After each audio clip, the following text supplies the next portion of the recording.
starting the show in just a few short minutes. And oh man, we've got so much to cover today. I'm very excited. So let me get set up here, and then I'll fire up the other stream early, and we'll get going. And we have so much to cover. If you're new, my name is Brian Craig. This is where MAGA comes to talk. Make sure that you subscribe. You'll be glad you did, I promise.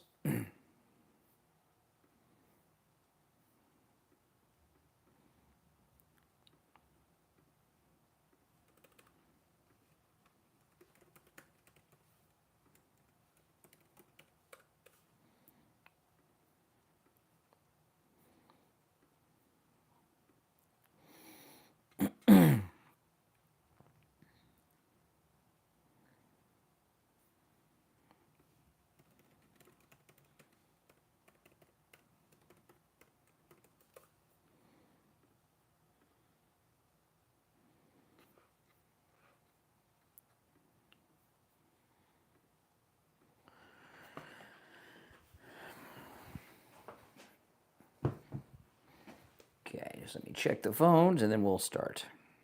Got to turn the phones on.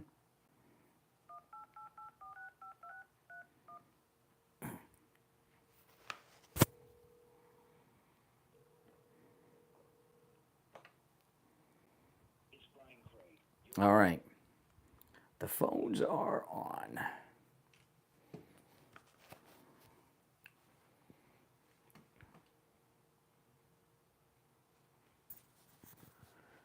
Let's go ahead and start.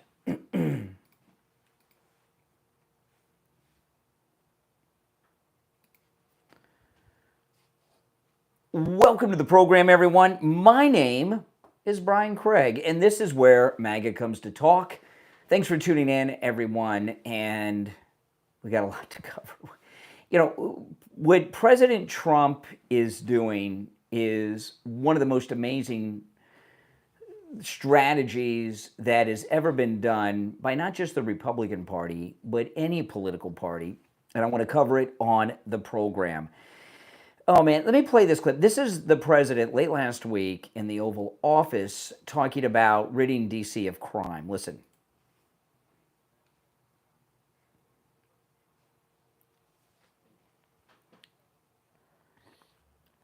Mm-hmm.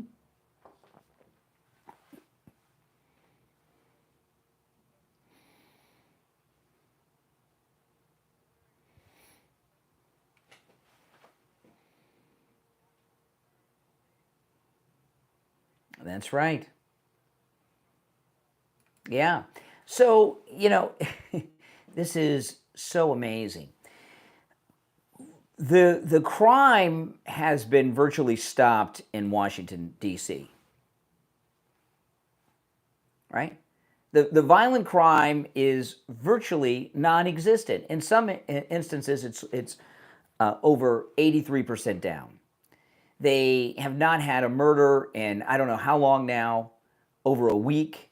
This is unheard of. And I'm watching videos of local DC residents, not these politicians. I'm talking about the local DC residents. I'm watching local DC residents that are putting videos up on social media, X mostly, because that's where I watch. And they're so excited that they can walk the streets again. I saw a guy early this morning who was wearing a watch covered in diamonds. I mean, I don't know how much that watch cost or where he got the money for it. But he's like, I can walk around with this on my wrist now, and I got nothing to worry about. And President Trump did that. He has rid one of the most high crime cities in our nation, in this instance, our nation's capital. He's rid it of violent crime.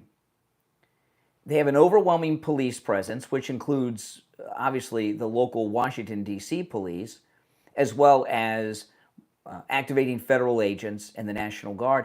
And, you know, one of the things that's totally amazed me about everything that's happening in Washington, D.C. so far as ending the crime there is that there hasn't been a lot of resistance by the thugs, by the criminals, by these violent monsters against the police, federal agents, or National Guard. And I was expecting that. And no, because they're cowards.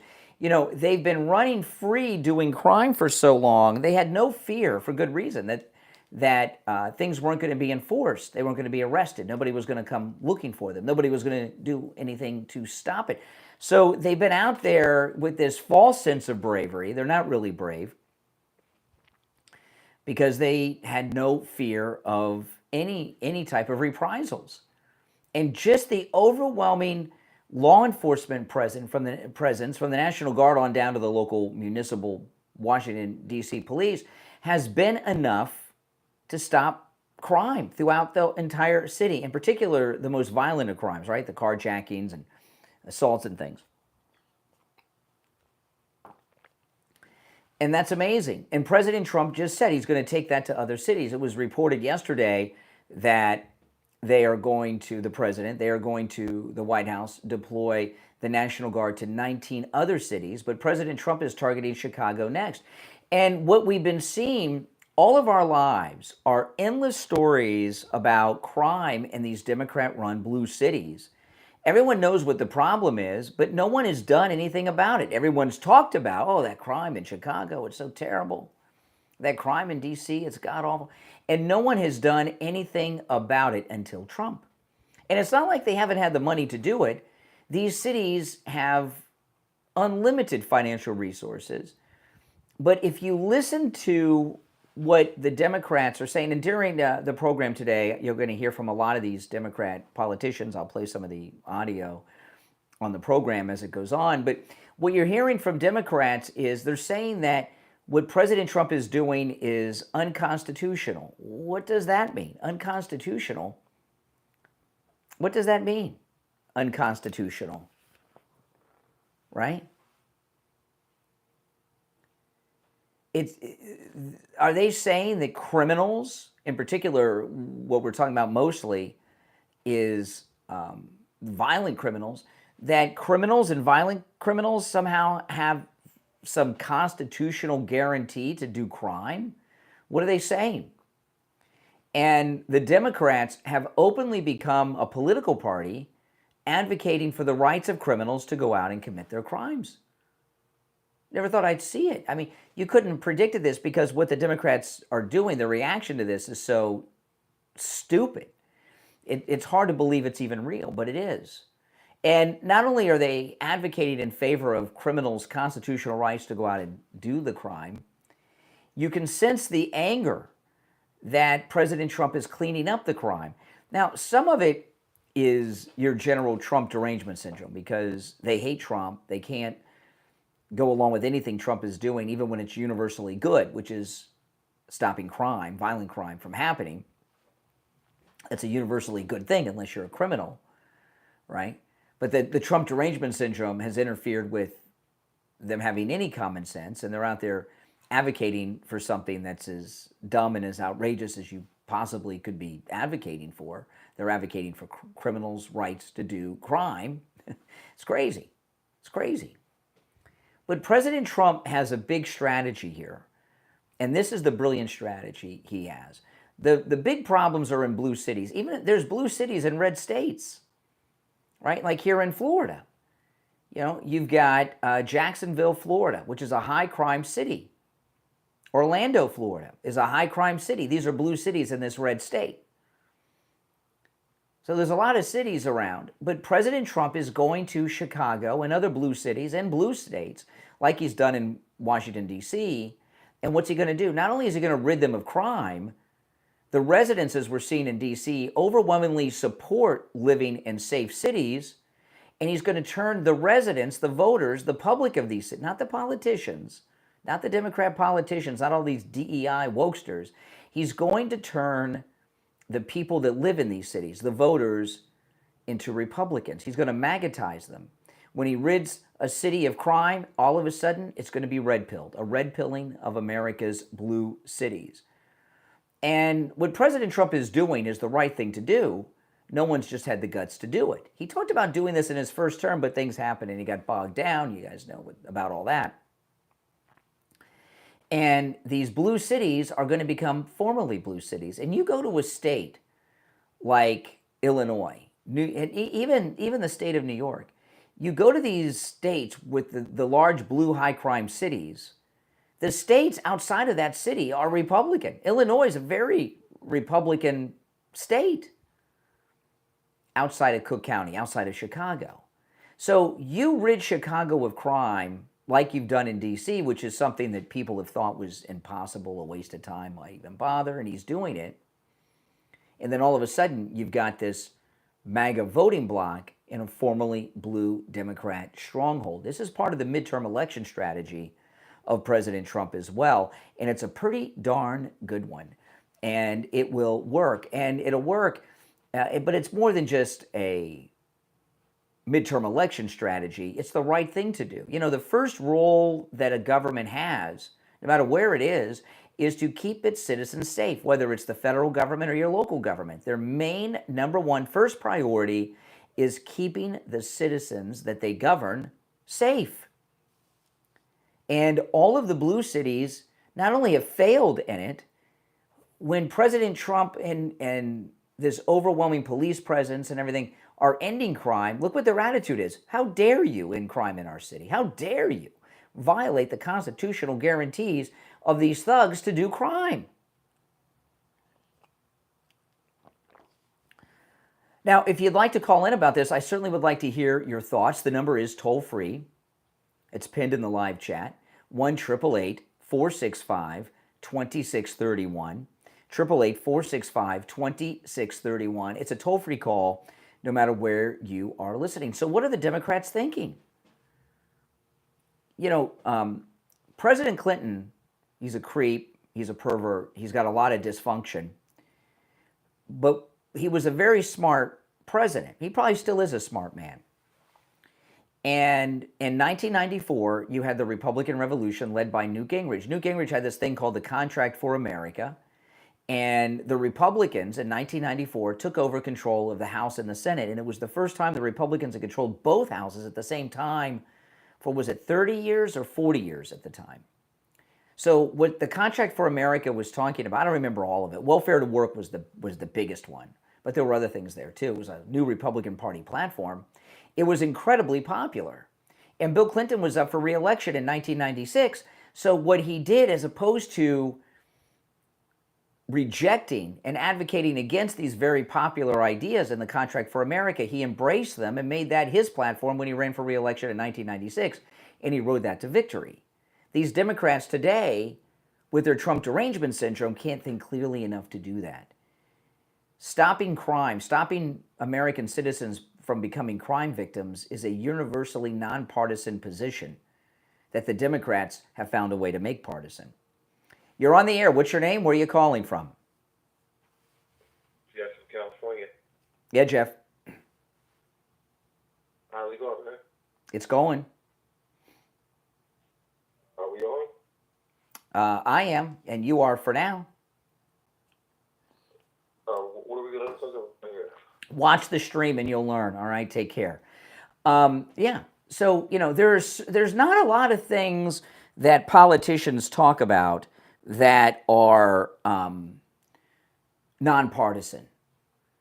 But stopping crime from happening, stopping people from being victimized is a universally nonpartisan issue, isn't it? Absolutely it is. But the Democrats never fail. So let's get back to this. So here's the president talking about D.C. and Chicago.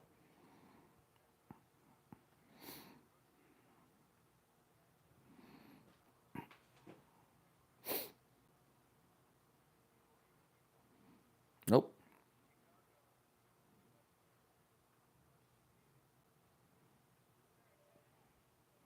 Really?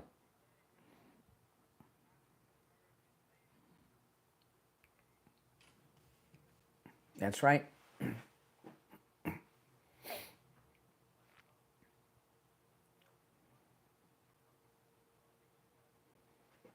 Mm-hmm.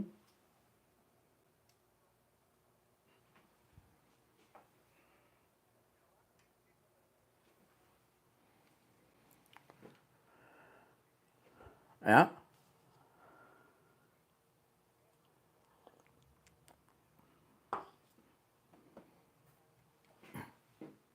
Mm-hmm.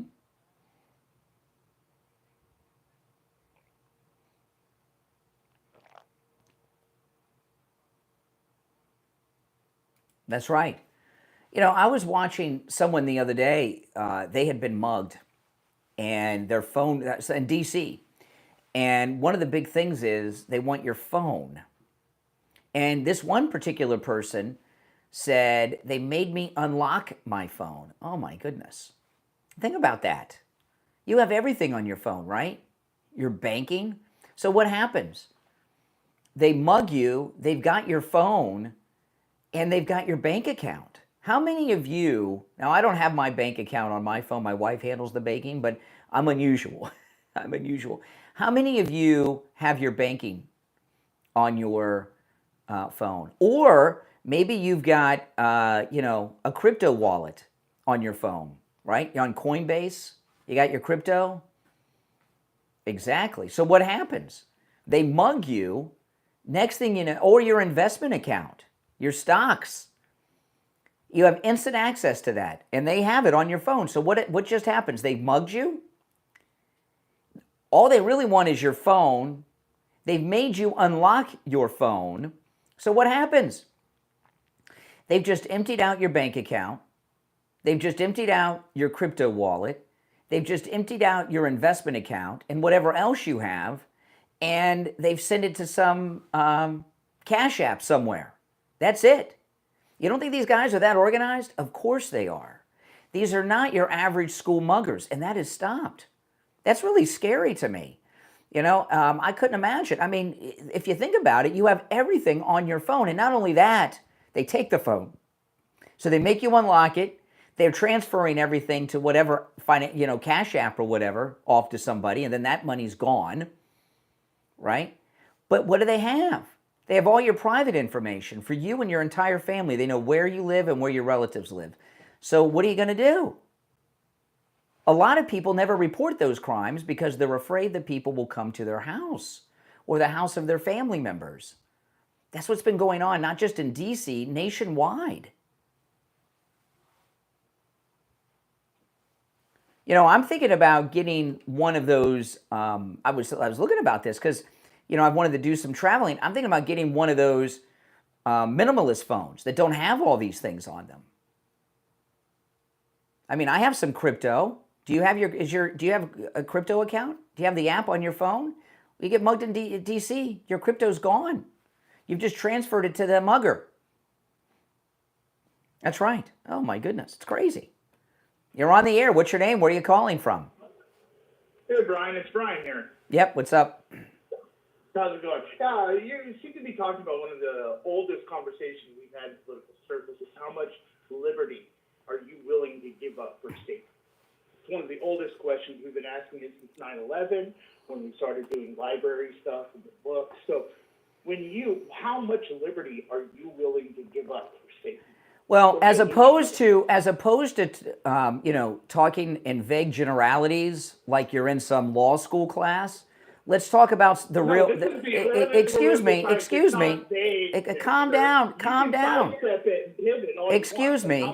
Calm down for a second. You can ask the question over and over again. It doesn't matter. So, as opposed to talking about it in a vague generality, let's talk about what you asked in a real-world application.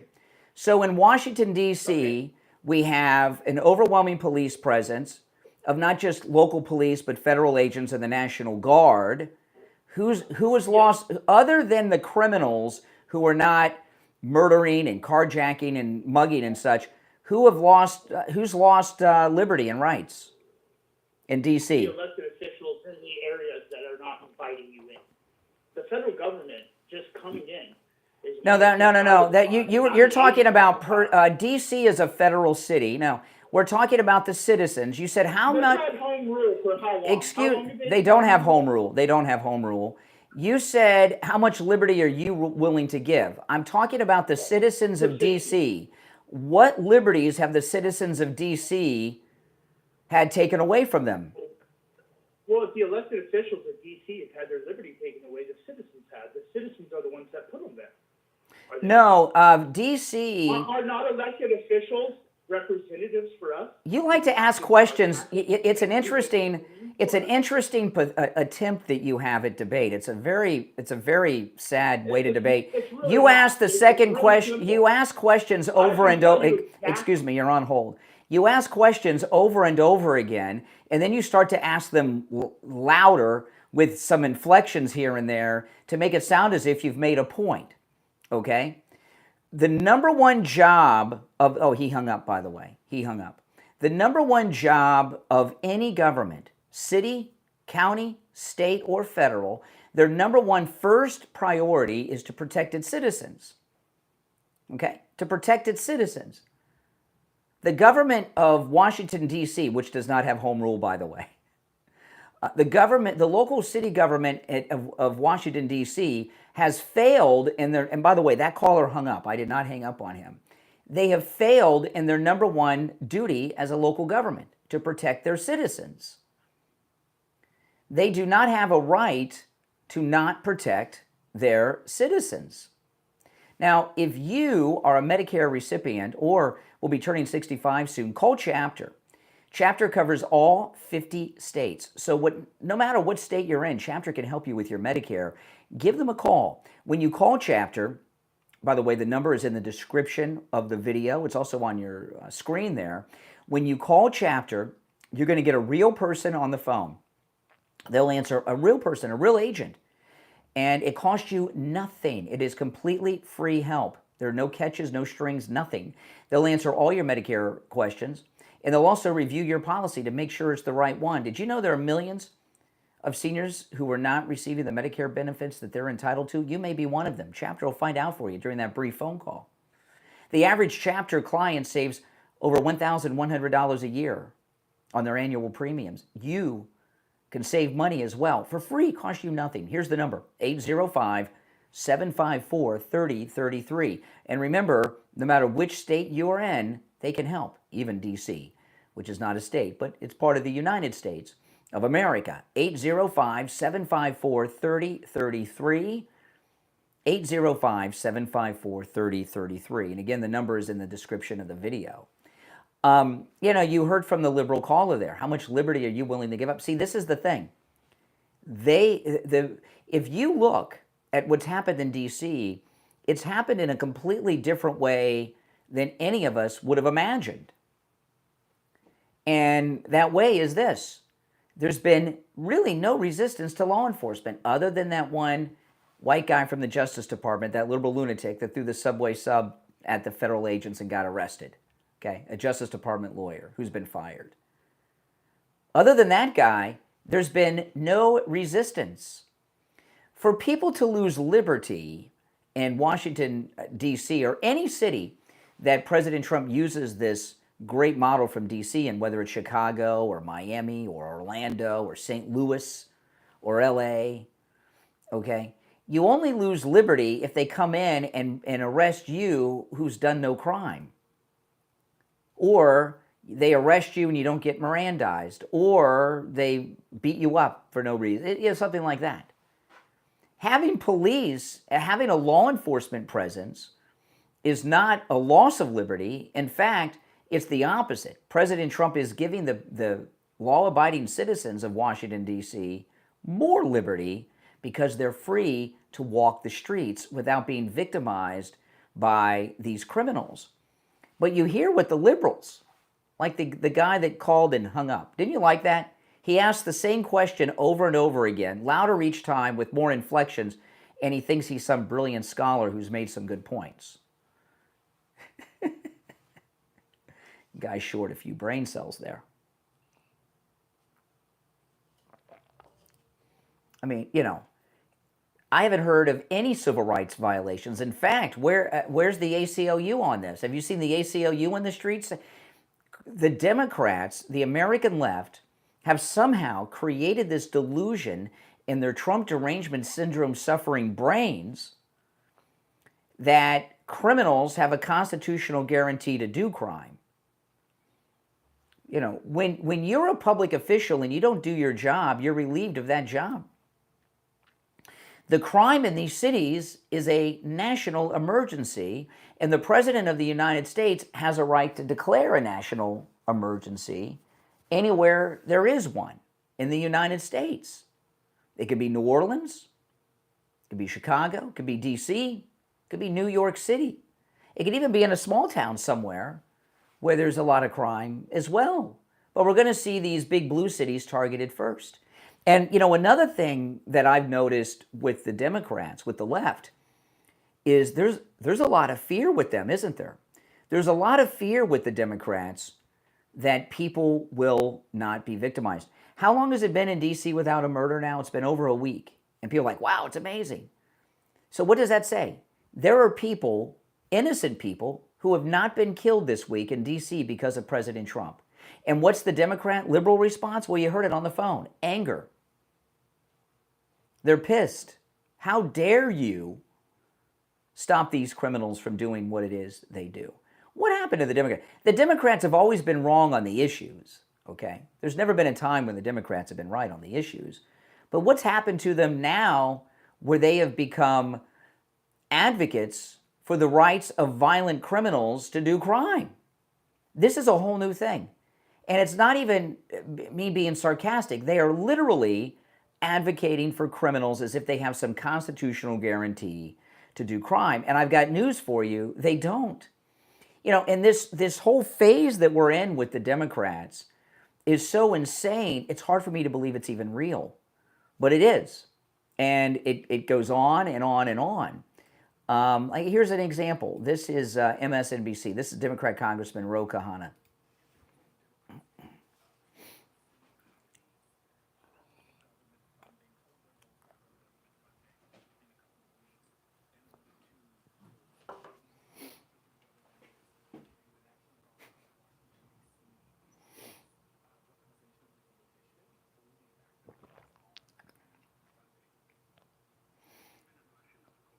Wow. So Ro Khanna here, and I don't know if this guy, what his preferred pronouns are or anything, but it looks like a ladies' jacket. Maybe Joy Reid left that behind.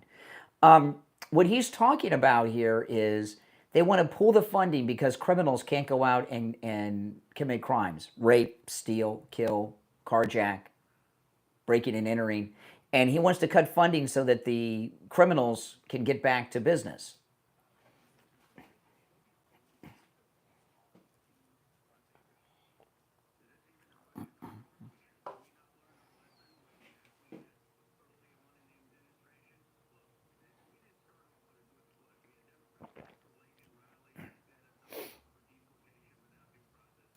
Oh my goodness.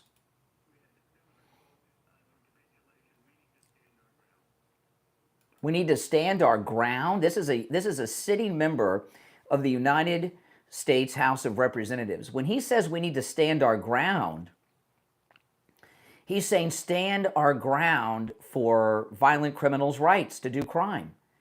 The Democrats, for years have been advocating for illegals to be in this country illegally and set up a life and live off the government for the rest of their lives. Now they're openly advocating for the rights of America's most violent criminals to take, these criminals, what I view them as are domestic terrorists, don't you? They're terrorizing the people that live in these cities. And the Democrats are saying that these domestic terrorists have a right to terrorize. What has happened to the Democrat Party? And it's something that they've done in unison. Here's the mayor of Chicago. The president has said they're coming to Chicago next.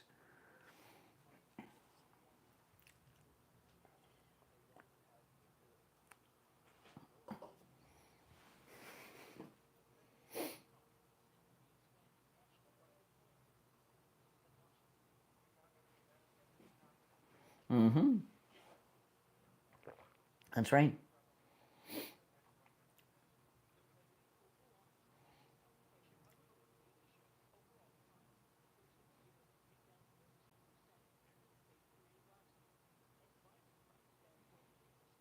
Oh, now, isn't this interesting? Just like D.C., now all of a sudden crime's down in these big cities. And it's as if, which we know they're cooking the crime stats, but it's as if there's a certain level of violent crime that the citizens are expected to absorb by these Democrats.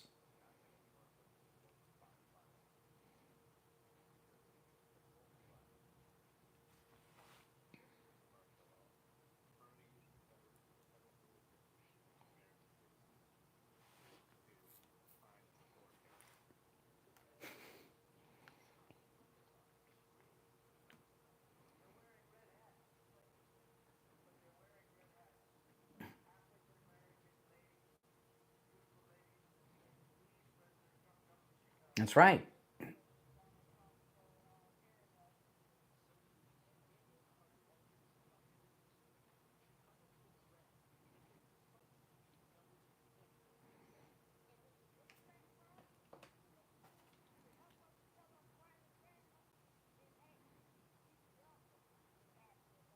Okay, so I mean, so did I tell you? So what President Trump is doing is he's turning these blue cities red. Is what this is going to result in. Perfect strategy for the midterms. Let's see here. You're on the air. What's your name? Where are you calling from? My name's Kevin. I'm calling from New York. Okay. Yes, you called me. I just joined the live not too couple minutes ago. Can't view it at the same time, so Yeah. why don't you start with a question for me first? Well, as long as it's on topic. Of course. Ask. I'm not promising to answer, but you can ask. No. I'm asking. I want you to ask me a question on the topic that you were talking about the crime rate. No. Why? Who are you? Who are you? No, I'm not here to interview you. Who are you? Some guy from New York? You got an opinion? Share it. But I'm not here to just randomly ask questions of people off the street that I know nothing about. Are you? What's the matter with you? You were watching the show, so you must have an opinion. You don't have an opinion? Opinions. Oh my goodness. Opinions do not necessarily always matter. Sure they do. But, sure they do. Okay, so let's start here, where you say that they are cooking the crime rates, The crime cooking stats. the books over in D.C. Yep. But what I had just said in the chat is, you feel that most of the crime is coming from the people who are illegals coming in, which I understand. Every person, doesn't matter who they are, if they're white, black, Mexican, wherever they come from, have their demographic of crime rates.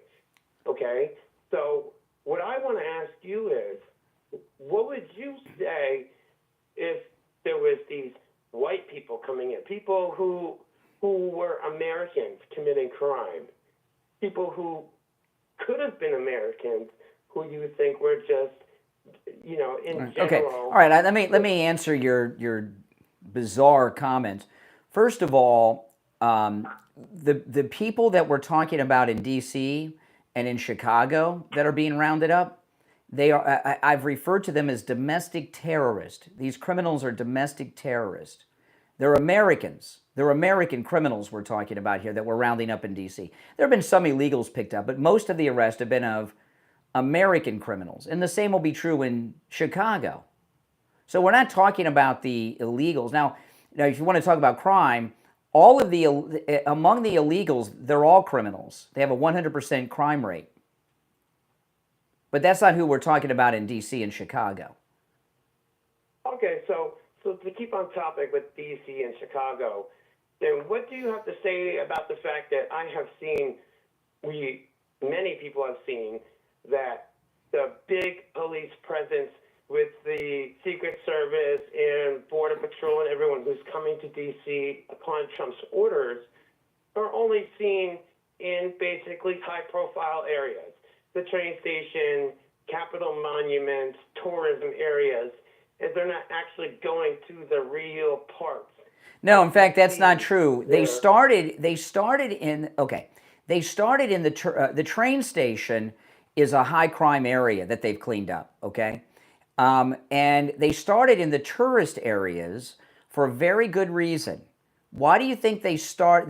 But then they're moving out to the outer neighborhoods and the suburbs and in the ghettos and stuff. Why do you think they started in the tourist areas?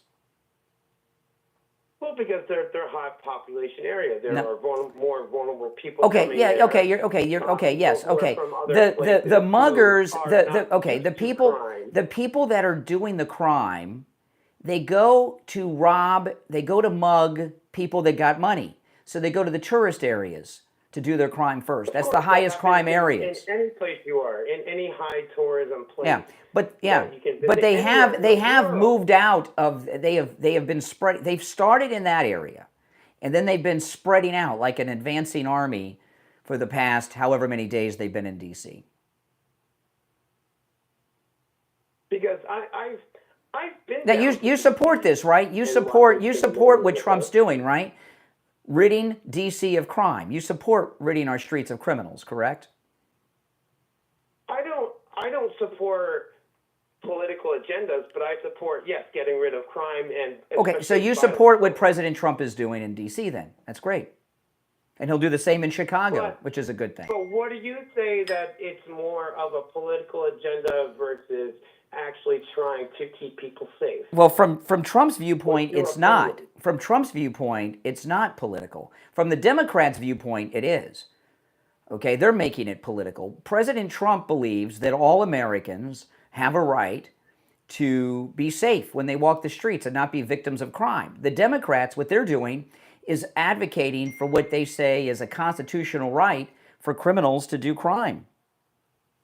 Okay, so wait, for just a moment, just to digress, I don't want to get off topic for too long, but so when you say what is Trump doing versus Democrats can be a whole general amount of people. That's just people. Where who the vote people for we're this seeing in party. the people we're Trump is seeing a in the single news. person Okay, himself. listen, Are you I'm saying running. that Trump represents the entire population, or Yes. supports a certain Yes, political agenda? Donald Trump represents the entire law-abiding population of the United States. That is correct. He is the president of us all. He is your president, my president, and the president of the United States. Listen, I got to run, but I got to run. But I appreciate the call. We're coming up on the transition to the radio station, so we got to be a little careful when we get to that. Now, those of you that are new to my stream here, to my program, make sure you subscribe. And if you could all like the video, and those of you that have been watching me for some time, I've been coming on earlier. I've been expanding the length of the program, and today is one of those days. But we get to the transition of what's just online to the radio, and I got to be a little careful when we get to that transition because they could accidentally turn us on the radio. It could happen. It could happen. So we got to be a little careful what we're doing in those hours. But you hear what the callers, and by the way, if you want to call in, please do. If you're on hold, stand by. I'll take more calls after we come live on the radio in a couple of minutes. But if you'd like to call in, the toll-free number is pinned in the live chat, 888-465-2631, 888-465-2631. And if you'd like to support my channel and content, become a Patreon supporter. There's a link in the description of the episode to my Patreon page. And when you become a Patreon supporter, you get access to a lot of exclusive content, commercial-free editions of my podcast, and I put a lot of exclusive content up there, as does my wife, that is posted nowhere. As an example, yesterday I went undercover at a local Cracker Barrel to see what was going on after all that's happened, and I made a video that is on my undercover visit to the local Cracker Barrel that is available only to Patreon supporters. So if you become a Patreon supporter, you get access to all kinds of exclusive things like that. The link to my Patreon page is in the description of the video, or you can go directly to the web address, which is patreon.com/RealBrianCraigShow. Patreon.com/RealBrianCraigShow. We will be live on the air in about 2 minutes. Okay. Yep, the link's in the description to my Patreon page, but it's patreon.com/RealBrianCraigShow. And if you are a Patreon supporter, make sure you go and check out my visit to Cracker Barrel yesterday. And I'm going to do a running series on those and find out what's going on over there. And we found out a little bit yesterday. So check that video out. All right, we've got about 2 minutes and we will be live, and we got a lot to cover on the program. We're going to continue to talk about this. I'm going to bring up some stuff in the beginning about Alligator Alcatraz, and then I'm going to get back to what's going on with the president in Chicago. And again, if you're on hold, hang in there.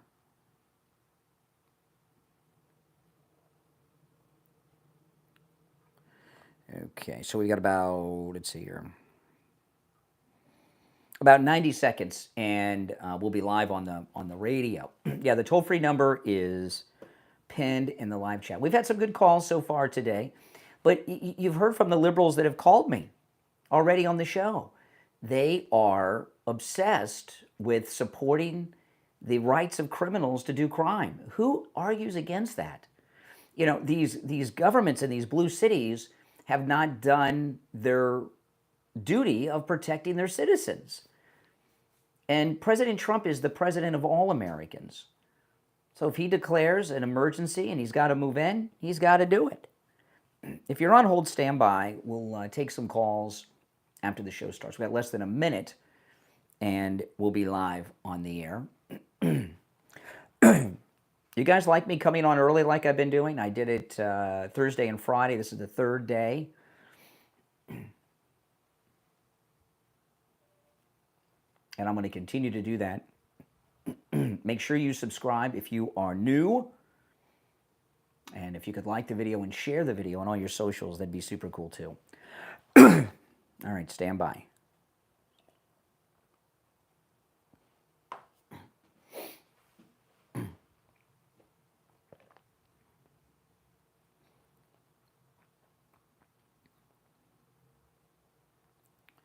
Welcome to the program, everyone. My name is Brian Craig. Happy MAGA Monday morning. This is Florida's longest running radio show, The Steve Kane Show, on the radio since 1977, celebrating 49 years on the radio, and this, without question, is where MAGA comes to talk. We've got so much to cover. Only when Trump is president is there big news over the weekends, right? Right? I mean, that's the way it is. I mean, there's just so much news over the weekend, and we're going to talk about all of it on the program today and take your calls. There's already people on hold. If you're on hold, stand by. I want to start with what's going on with the crime, and we've had over a week with no murders in D.C., and apparently that's an unusual thing. So think about this. There are people alive in Washington, D.C. because Donald Trump saved their lives this week. They would have been dead if he had not moved in the National Guard, sent in the federal agents, and federalized the D.C. police force under Pam Bondi. Think about that. There are citizens of Washington, D.C. who are alive today by all accounts because of what Donald Trump has done. And not only is the crime, the violent crime has been wiped away, have you noticed there haven't been any confrontations between police, federal agents, or the soldiers and the criminal thugs in D.C.? That really surprised me because these criminals are strapped. They're armed.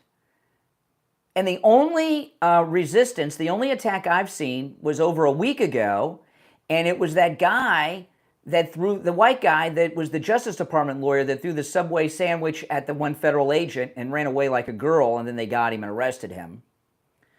But the criminals, they've stopped doing crime. They've stopped doing crime. And look at what the Democrat reaction has been. The Democrat reaction has been against this.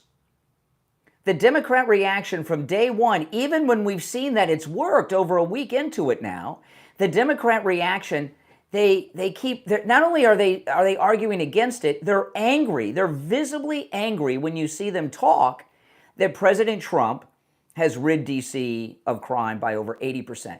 The violent crime has been totally wiped away. And as the forces that he's put there start to spread out into the other neighborhoods and the suburbs, every day even more crime is stopped before it even begins. There have been hundreds of arrests, but there have not been a bunch of shootouts. I was expecting shootouts and things like this. Thankfully, there have not been. And you can see that the Democrats, they've moved beyond just saying it's wrong. They're angry that he has stopped the crime in D.C. So President Trump, it was announced out of the White House that the president is going to send the National Guard into 19 American cities. President Trump said Chicago's next. Let me share this with you. This is the president in the White House last week. Standing next to the president is J.D. Vance.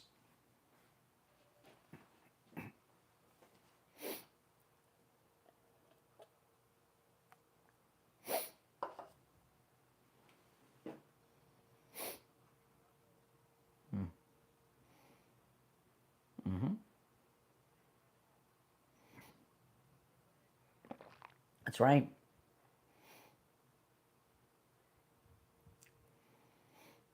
Mm-hmm.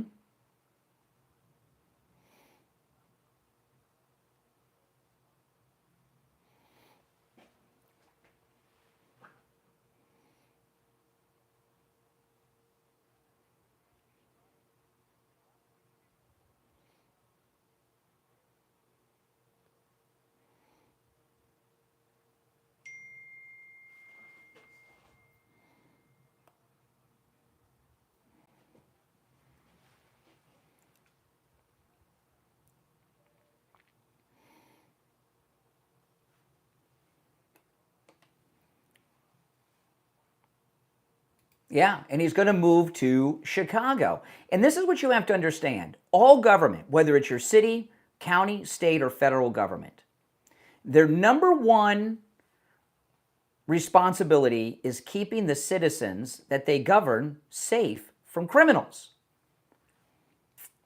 And I'm hearing a lot of, if you're on hold, stand by. We will get to calls in a bit.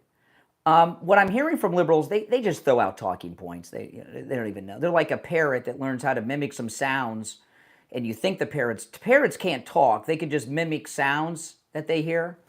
You know, so basically we got from liberals, it's poly want a cracker, unconstitutional.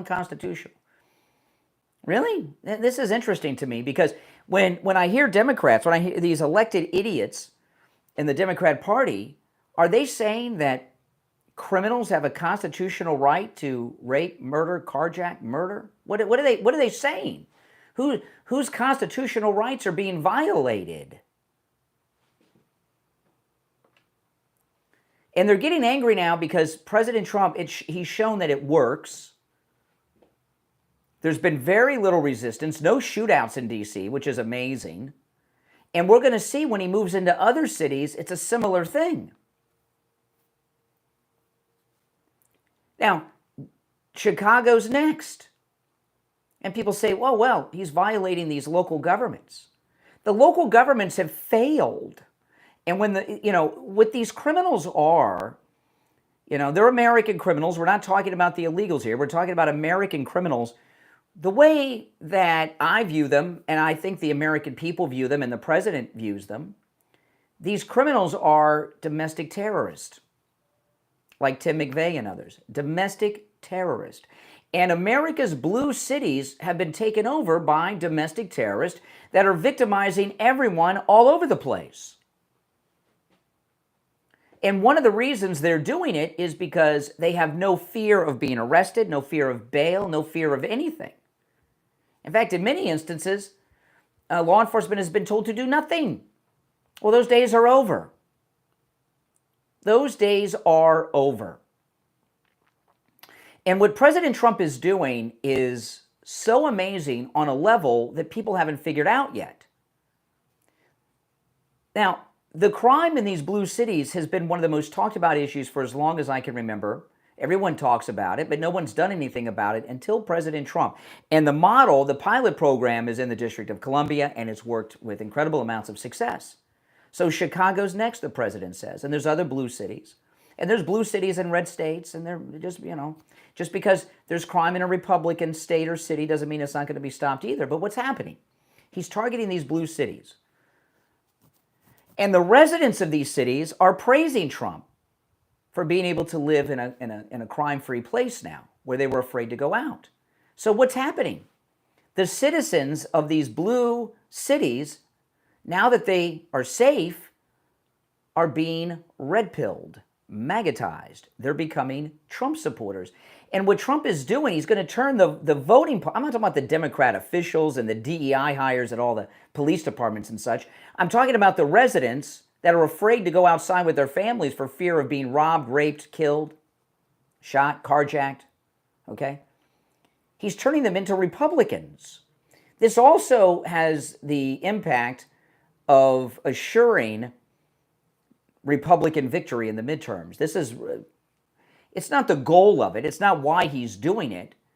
But a result of what he's doing is to give us Republican midterm victories. And the Democrats know this. This is one of the reasons they're having meltdowns. Now, if you're on hold, stand by. After the break, I'll go to the phones. Our number is toll-free, 1-888-465-2631, 888-465-2631. Do you or someone you know or love suffer from neuropathy? Holy smokes. If you have neuropathy, or your spouse or dad or mom have it, or anyone you know more than I do because you're living with them. It's living torture. People that have neuropathy are bedridden. They're all doped up because they're suffering so much. The symptoms are just god-awful. Steve describes it as making life unbearable when he had all these symptoms. The numbness, the pain, the burning, the tingling in the hands and feet, the dizziness, the falling down all the time, the feeling of pins and needles in the hands and feet, no feeling at all. Well, Lighthouse Medical has a treatment for neuropathy, a treatment that works, and a treatment that lasts. Steve had neuropathy so bad he couldn't get out of the house. Just over 3 years ago, he went over to Lighthouse Medical. They treated him. They rid him of his neuropathy. And here we are 3 years later, and it hasn't returned. Give them a call. They can help you no matter where you're located. 754-222-6642. 754-222-6642. That's 754-222-6642. And online, lighthousemedicalcenter.com. We'll be right back.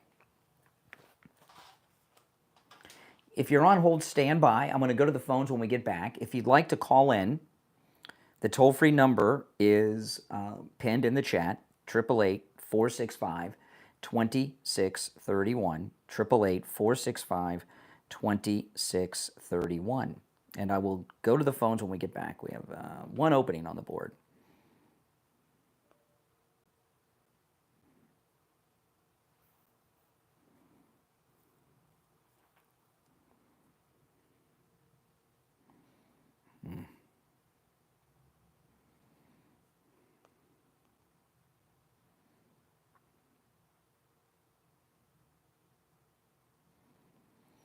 Okay.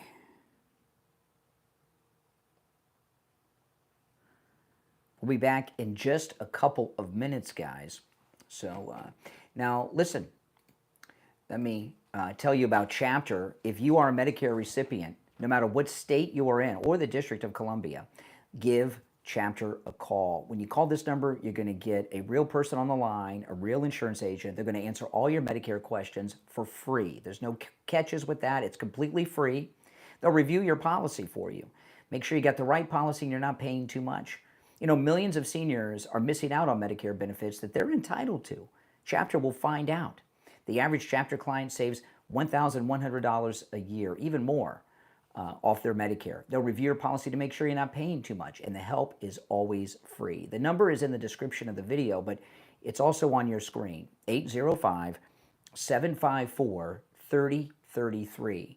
805-754-3033. That's 805-754-3033 for Chapter. Give them a call. They'll answer all your questions. It's completely free. You'll be very glad you did. All right, and I'd appreciate that. We'll be back in 2 minutes. And if you're on hold, stand by. I'm going to go right to the phones when we get back.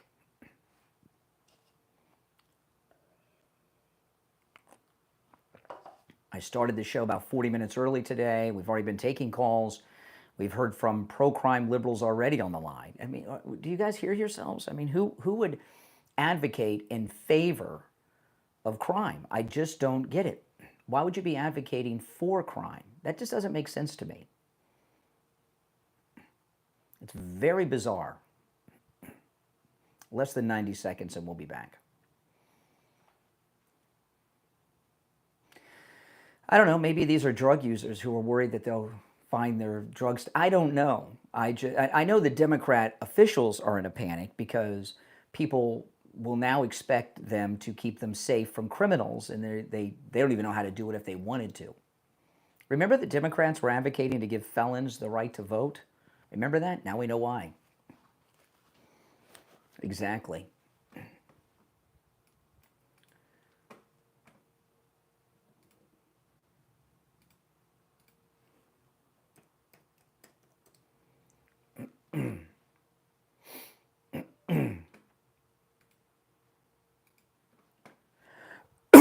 $30 seconds. And we'll be back. If you're on hold, hang in there. It is bizarre.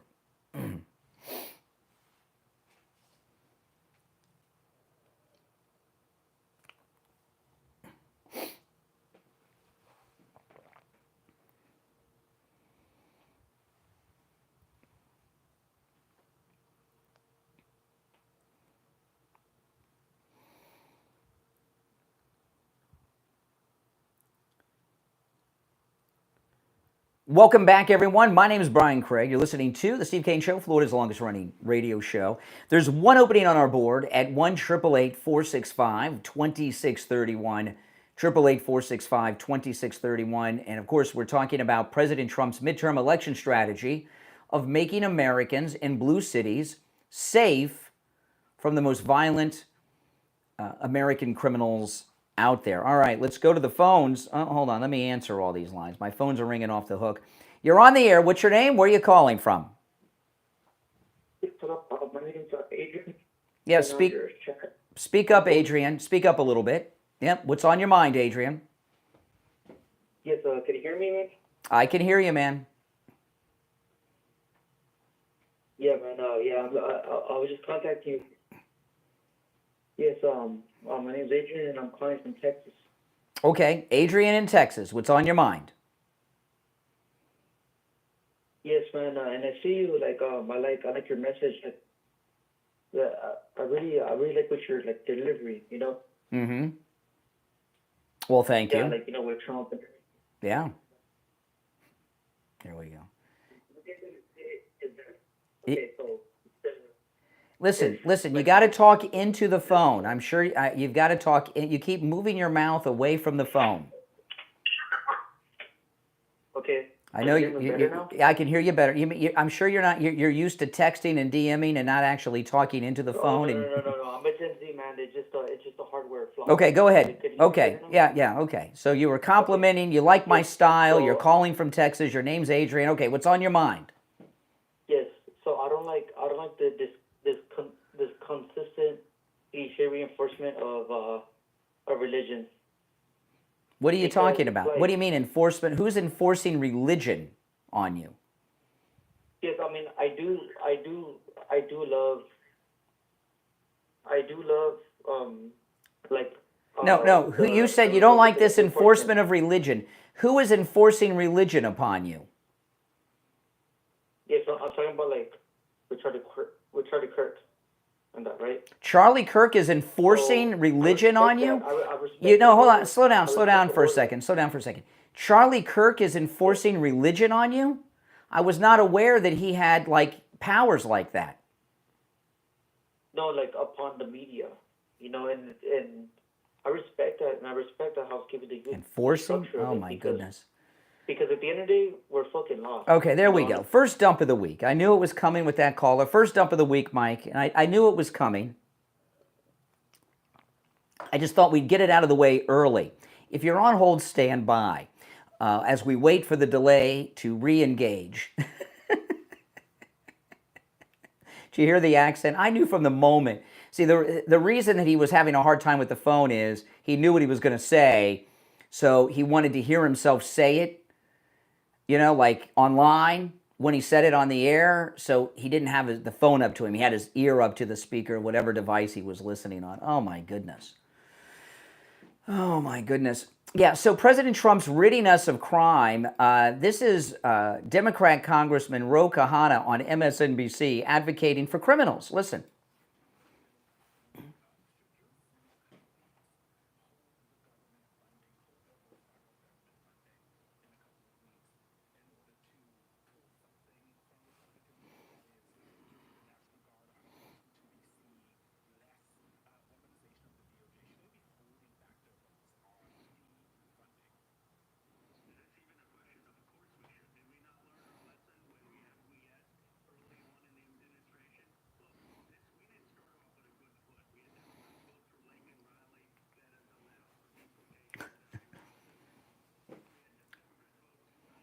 Yeah, advocate. I did. You already said.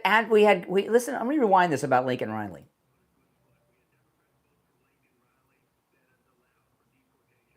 Wow. Here you got a girl. She was not raped. She was murdered by an illegal who was trying to rape her. Okay. And this Democrat, Ro who's in the United States House of Representatives, is angry at colleagues that voted in favor of a bill that would help other girls from not being murdered who wouldn't allow themselves to be raped. This is what the Democrat Party has become.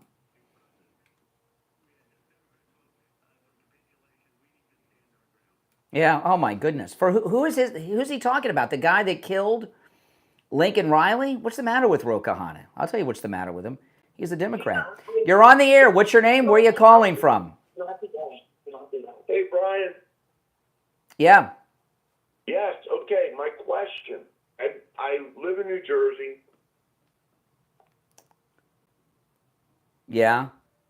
Oh, I'm sorry. I thought I got you in the background. I apologize. Okay. All right. I work in New Jersey. Here's another one. I work in New York. I live in New Jersey, and the entire, what's going on right now in New York with the homeless and the illegals, it's out of control. It's horrible. My question is, President Trump doesn't have any kind of restrictions with regards to the state sovereignty and dealing with D.C. How is he going to overcome dealing with state sovereignty if he goes state sovereignty? What are you in the Confederate States of America? The Democrats want to secede from the Union again? Here's the thing, okay? When the country is attacked by domestic terrorists, the federal government has a history of moving in. Right. So these criminals are domestic terrorists. So it's within his authority to move in to defend the United States, no matter where. It doesn't matter if they're in New York or St. Louis or Miami. I don't remember people saying when the Oklahoma City governmental center was blown up and 168 were killed, oh, what are these feds doing there? Oh, no. I agree, Brian. What about Oklahoma's sovereignty here? Come on. No. You misunderstand me with regards to the illegals 100%. No, I'm talking about I'm not talking about the illegals. The crime wave, these criminals, right? No. I'm talking about the homeless. We're not. All right, we're not talking about the homeless. We're talking about the cleaning up the crime in D.C. Notice Democrats are trying to get us not to talk about this because they know I'm right. All right, let's go. And Trump is always right. You're on the air. What's your name? Where are you calling from? My name is Scott. I'm calling from Kansas City. All right, Kansas City. What's on your mind, Scott?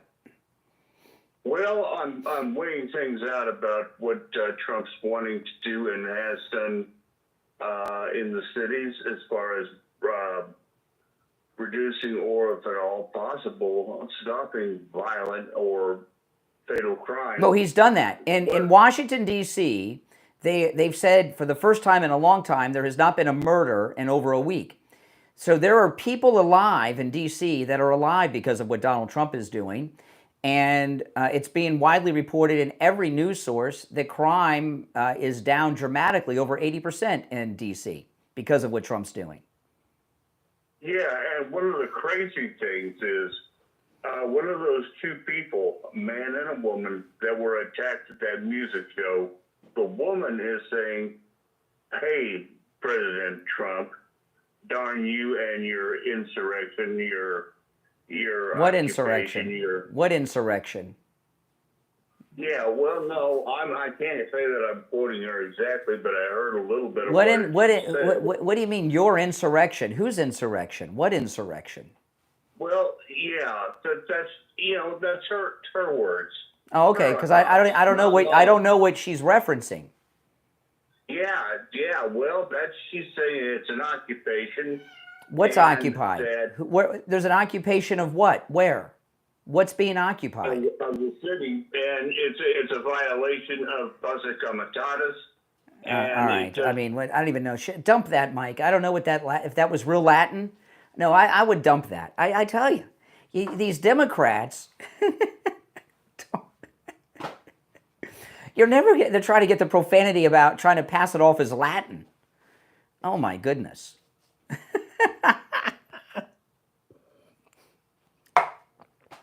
It's going to be a great week. I mean, this is Monday, and things are just starting, and it's already happening. Oh man, listen, I want to talk about Tom Laporta at Laporta Roofing. You know, it's hurricane season. I don't like to say rainy season. It's hurricane season, okay?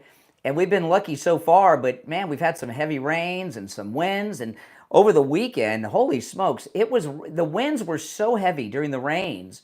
I have a screened-in back porch that covers the length of my house almost, and the winds were blowing in a direction. The water was coming through my screen. I was like, oh my goodness. I like to sit out during the rain and watch, but the winds, and that wind is always looking for an entryway into your home, and the most common entryway into a home is a loose shingle or tile on that roof. If you've got a wet spot on your ceiling, you've got a leak in your roof. And let me tell you, you get up there, that leak is much bigger than that little wet spot on your ceiling indicates, because by the time it gets there, it goes through all the roofing material, the wood in the roof, the shingles, the tiles, then you've got insulation it's dripping through. That little wet spot that's the size of a quarter, the leak up at that roof level is much worse than you would realize when you have just a quarter-size wet spot on the ceiling. Call Tom Laporta at Laporta Roofing. Protect yourself, your home, your family. You don't want that wind to get under that loose shingle, that loose tile, and rip your roof off. Then it's off to Kansas, like in The Wizard of Oz. You don't want that. Tom Laporta handles both the east and west coast of Florida, everywhere in between. He works on every type of structure, commercial, municipal, residential. He can also handle the job of any size, whether it's one office building or a single-family home or a condo HOA that has hundreds of units. Give him a call. This number rings directly to Tom Laporta's cell phone, 954-604-4602, 954-604-4602, and online, laportaroofing.com. We'll be right back. Oh, my goodness. Calls today have been a little weird, haven't they? Oh, my. I don't know what's going on with these guys today, but it's a strange day, no doubt about it. No doubt about it. If you're on hold, hang in there. We'll go back to the phones.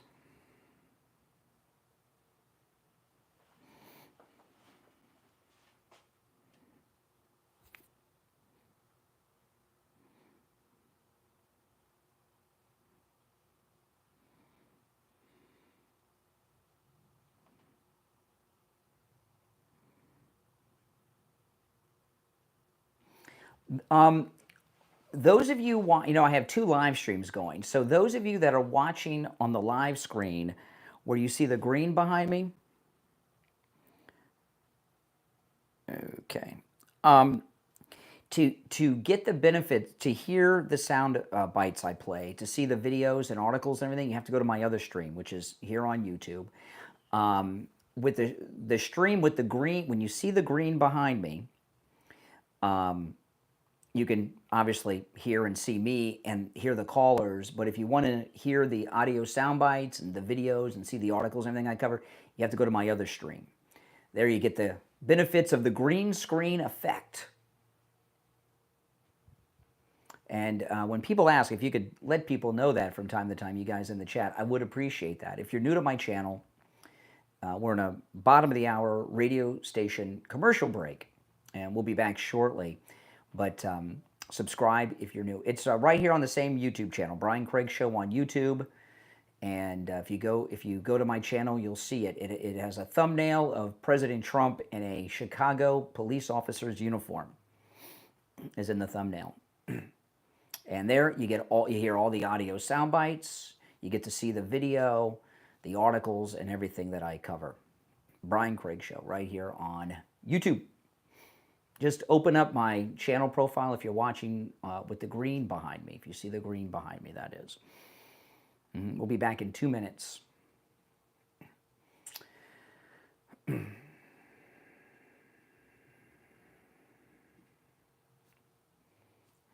I've got that hat. Let me see if I can get it. The Trump was right about everything hat. Let me see if I have it back here.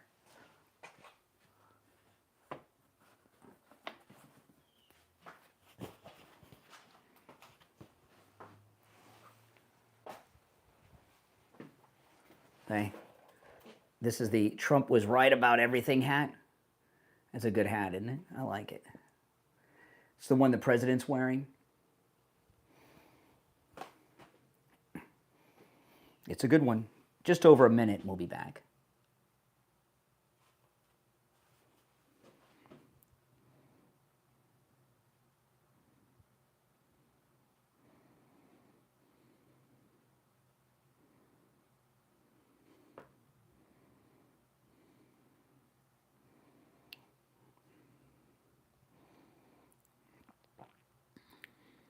Less than a minute. Yeah, I've got a whole MAGA hat collection. I have about, I don't know, 11 to 15 different MAGA hats.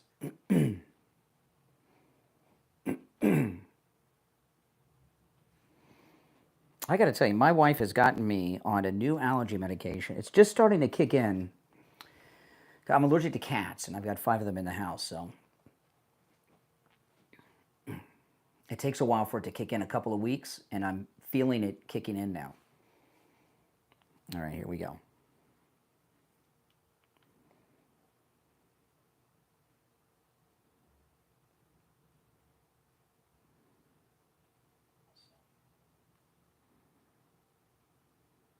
All right, we're back. I'm Brian Craig. It's the Steve Kane Show. We're talking about the president has not only rid D.C. of crime, but he's spreading to other cities. The Democrats are freaking out. You're on the air. What's your name? Where are you calling from? This is Mike from Louisiana. Oh, hey, Mike. What's up? You know, all our lives, Brian, we've heard about this thing called the war on crime, right? That's right. The war on crime. And by and large, it's been a losing battle, right, until now. Think about this now. How far have the Democrats fallen? The Democrats at one point had a notoriously tough on crime AG of the United States and RFK Sr. Yep. You know, he was notoriously so notorious that probably got him assassinated. Maybe. Being so tough on crime. Yeah. You know, yeah. But he was notoriously tough on crime. And how far they've had 2 crime families in the White House, the Clinton crime family and the Biden crime family. Mm-hmm. You know? Yeah, yeah. And the Bush war crime family. Yes, yeah. And that's the thing. Think about that now. I mean, look, the war on crime. No one's, everybody, we've heard this war on crime, but no one's done anything about it. I appreciate the call, Mike, until Trump. So let's go through some more of this. I'll replay the president. This is last week, the president talking about moving the model of what they've done in D.C. to other cities, starting with Chicago.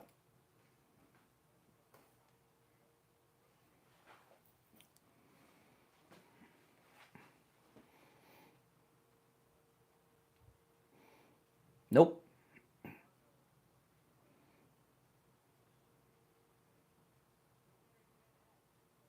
That's right.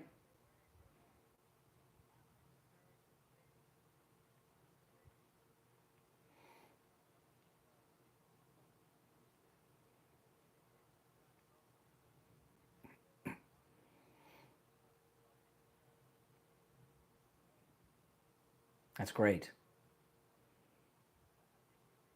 Oh, someone said Los. Was that JD that said Los Angeles? That sounded like JD's voice. I'm not sure whose voice that was. That JD Vance? Sounded like him.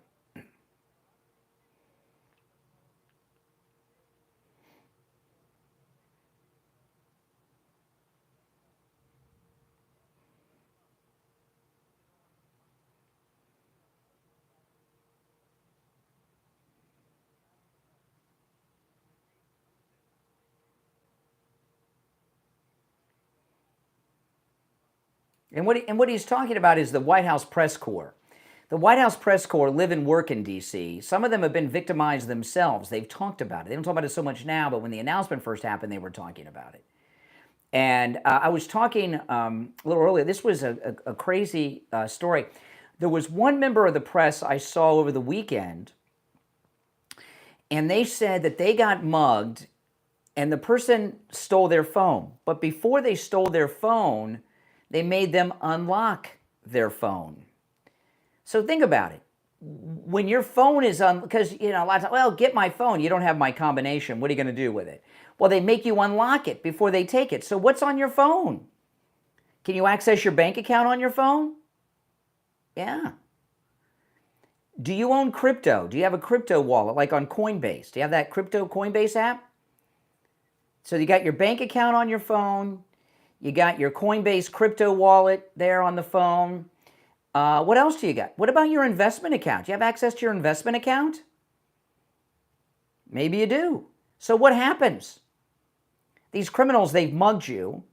They've got you there at knife point, at gunpoint, whatever it is. They've made you unlock your phone. So what are they doing now? They're transferring all your money to someone's Cash App or Venmo or something. They're transferring your crypto. Oh, I own 4 Bitcoin, you might say. I wish I had 4 Bitcoin. Oh, my goodness. But now their buddies got your 4 crypto and your bank account's wiped out. This is a whole nother level of crime. It used to be they'd carjack you and take you to the ATM. And ATMs had a withdrawal limit of like $400 in most instances, for a while. You can empty out your whole bank account and crypto wallet into cash apps like that on a dime on your phone. This is nuts. This is nuts. I've been thinking about taking a weekend trip to DC. And if I were to do that, I think I might want to leave my cell phone home when I travel in the future. I might get one of those phones that there's these new things that minimalist Gen Zers have. They're phones that have no apps in them. I might have to get one of those just to travel around with, because I've got everything. Even your Amazon account. They can start sending stuff from your Amazon to people, stealing from you that way. Very scary. You're on the air. What's your name? Where are you calling from? You're on the air. Once, twice. All right, you missed your chance. So let's get back to this. So the mayor of Chicago is visibly ticked off that Chicago is going to be crime-free. See, this is Mayor Johnson of Chicago.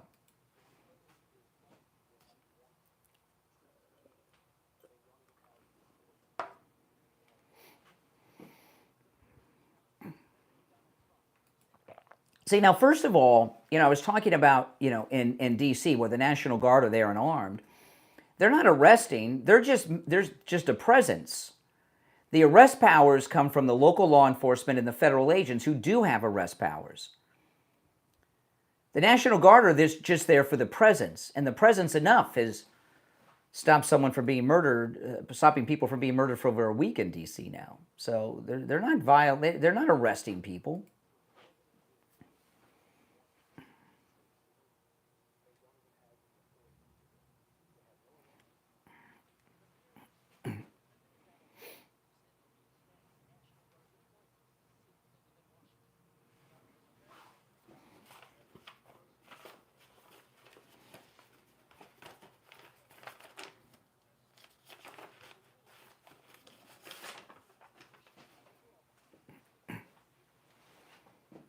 Now, don't you love this BS? Now all of it, the crime was down in D.C., now it's down in... All of a sudden, there's no crime in these blue cities, according to these liberal hacks. Oh, yeah. He's ending violence. They got some liberal minister from some liberal church somewhere.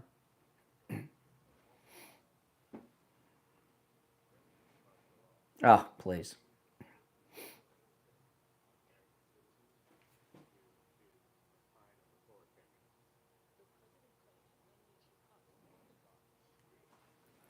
That's right.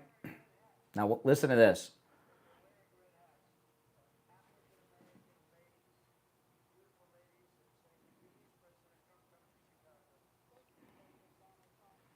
Oh.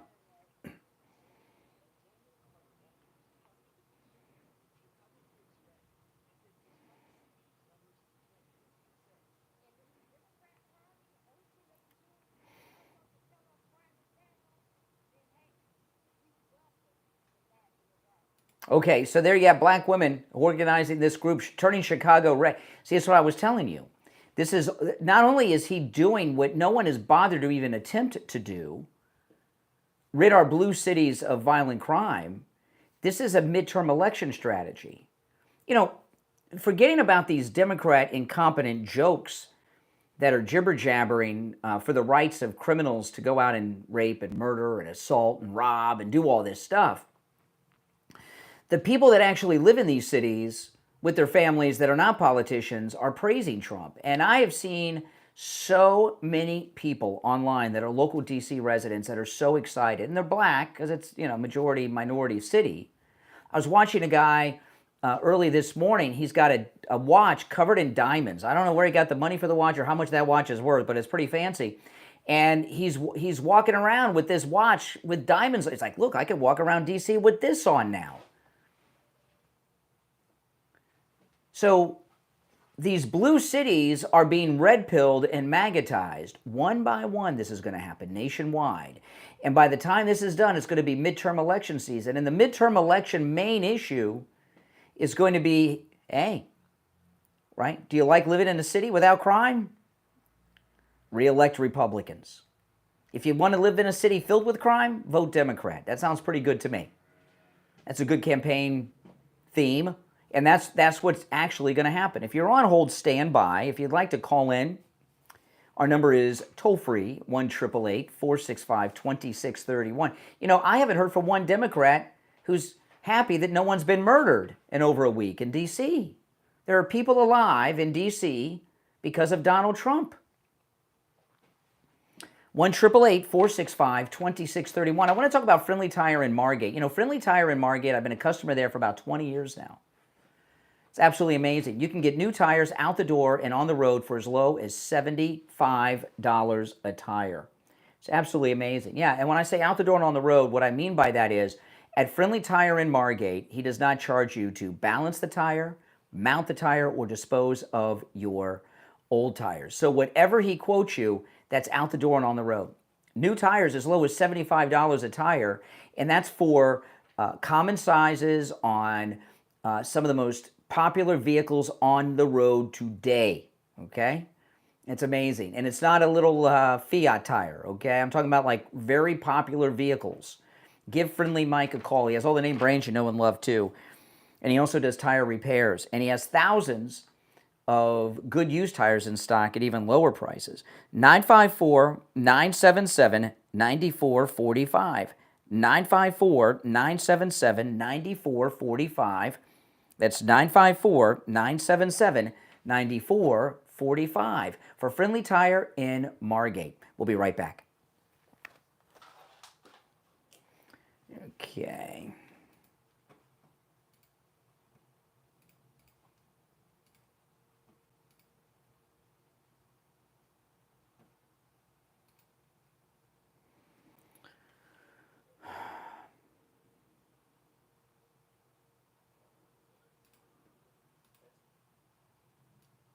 Okay, got that.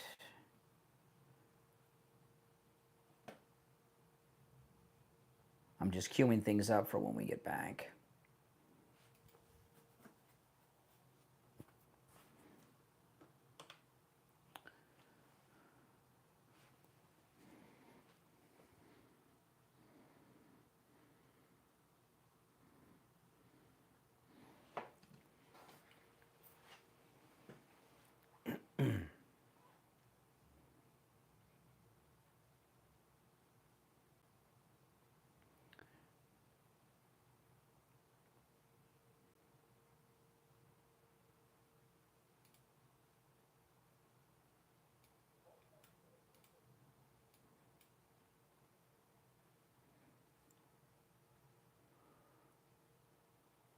Okay.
Okay. We'll be back in just over a minute. Just over a minute.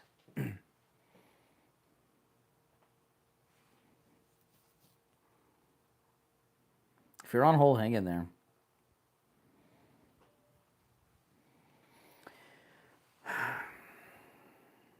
Yeah, about a minute, we'll be back.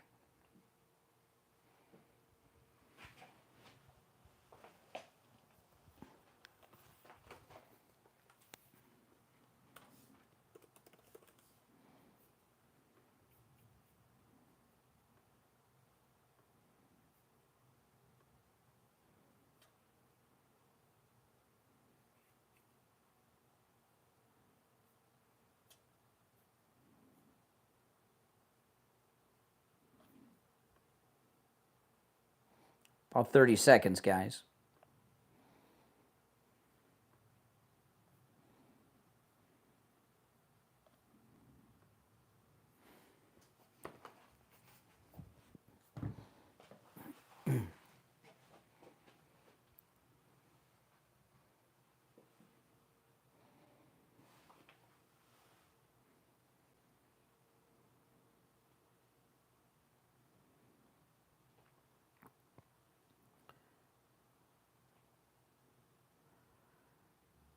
Welcome back. I'm Brian. You're listening to The Steve Kane Show, Florida's longest running radio show. Call us on hold, stand by. So the Democrats are advocating hardcore for the constitutional rights of criminals to go out and carjack, rape, murder, break in, rob you, mug you, victimize you and your families.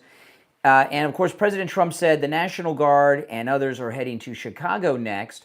This is a local ABC affiliate out of Chicago. Listen. Why communicate with him? What's he going to do?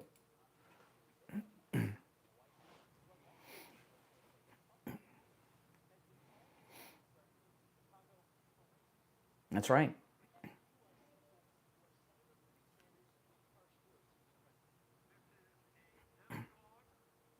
Ugh.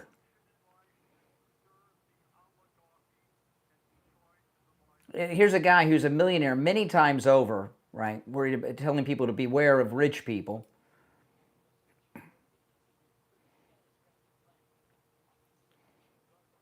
That's right.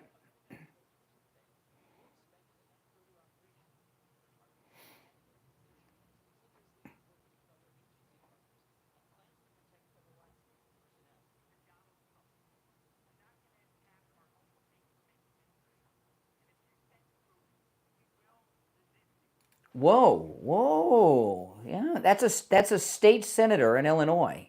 Let's rewind that. This is a state senator in Illinois speaking. Oh, let's go back. What? What did he say?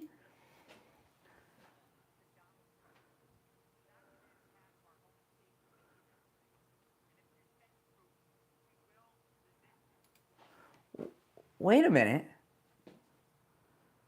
We will, if you send federal troops. This is a sitting state senator in Illinois, said to a group in a microphone at a podium, and it's on the news in Chicago, that if you send federal troops, we will resist you. Wait a minute. Is that not the liberal? Is that not an insurrectionist threat? Would that not be an insurrection? If you are resisting, if you're interrupting government business, you're taking part in an insurrection. Holy smokes. Let's play the rest of this. The Democrats are advocating for an insurrection? For the rights of violent criminals?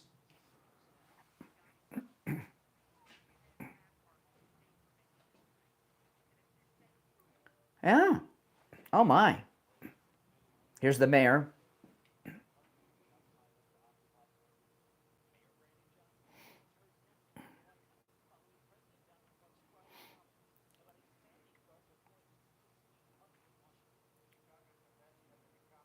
That's right.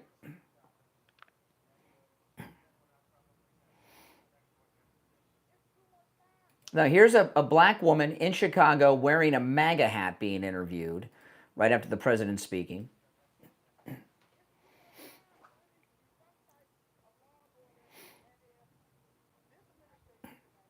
Mm-hmm.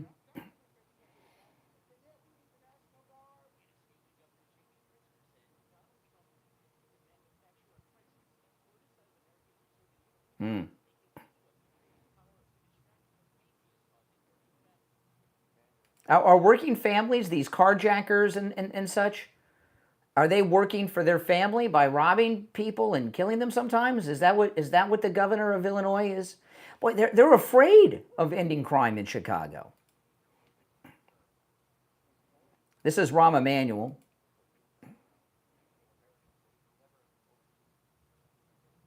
That's right. Oh, yes. Wow, okay. Yeah.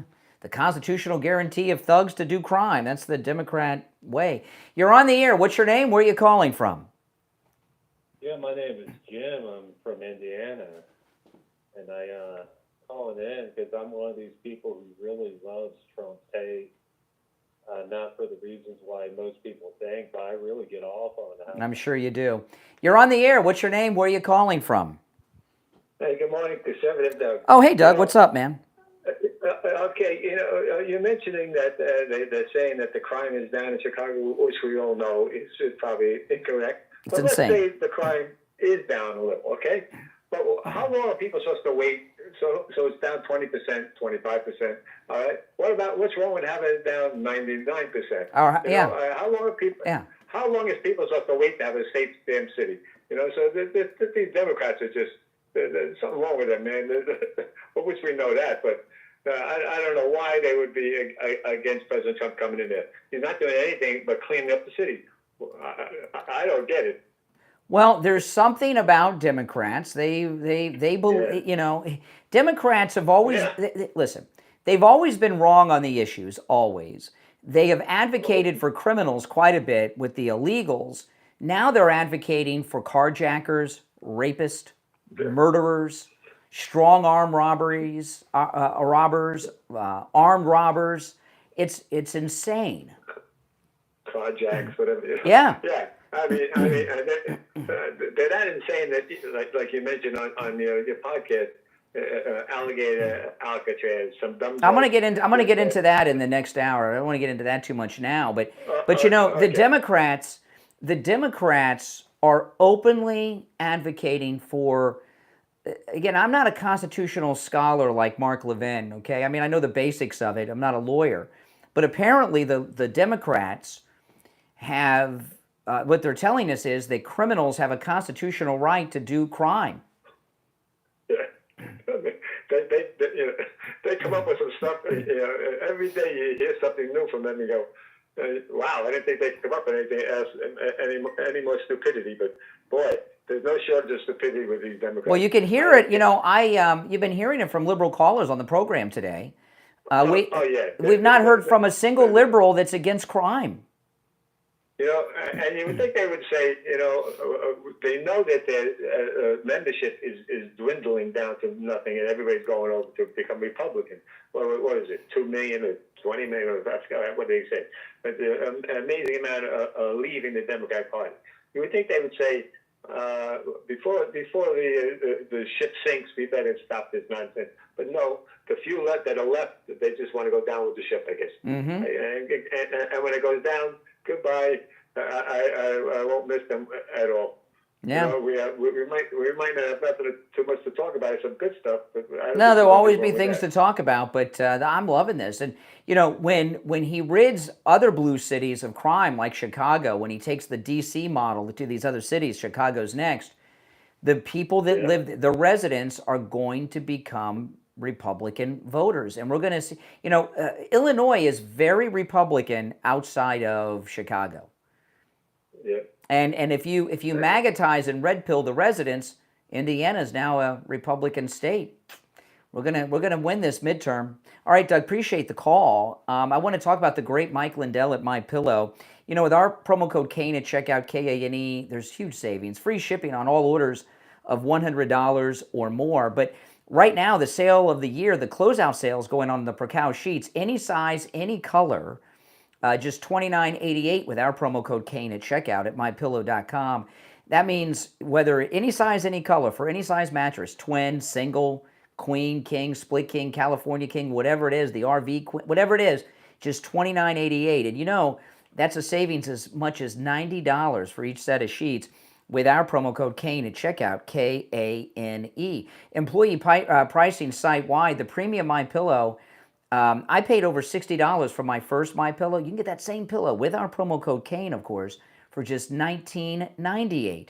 The MyPillow, My Slippers, regular price, well, oh my goodness, this is a huge slash. The regular price, $149.98. He slashed the price, $110, just $39.98 for the MyPillow, My Slippers with our promo code KANE at checkout. And the sales and the specials go on. You can use our promo code KANE on all the specials at mypillow.com. The beach towels, 50% off. The pet beds, which I have, just $39.98. And remember, it's free shipping on all orders that equal $100 or more with our promo code KANE at checkout, KANE.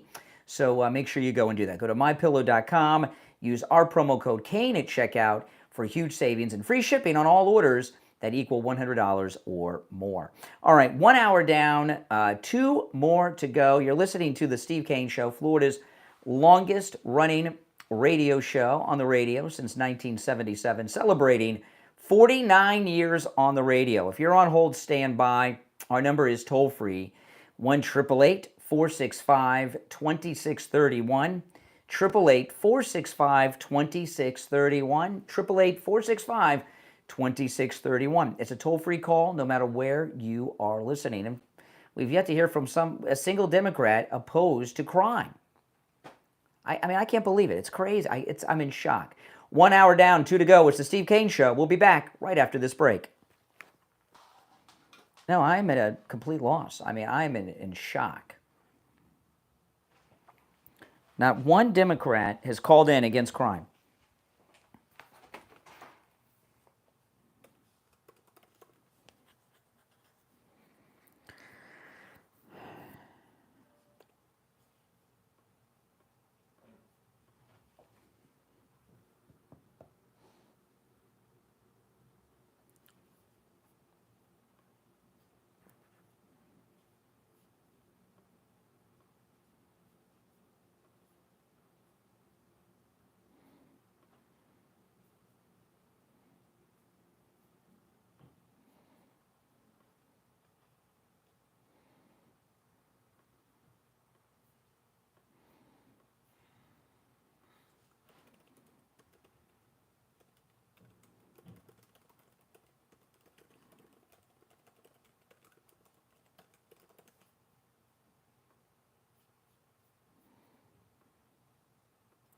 No, I don't know. That's just what criminals are about now. Liberals are about crime. We'll be back in about 2 minutes.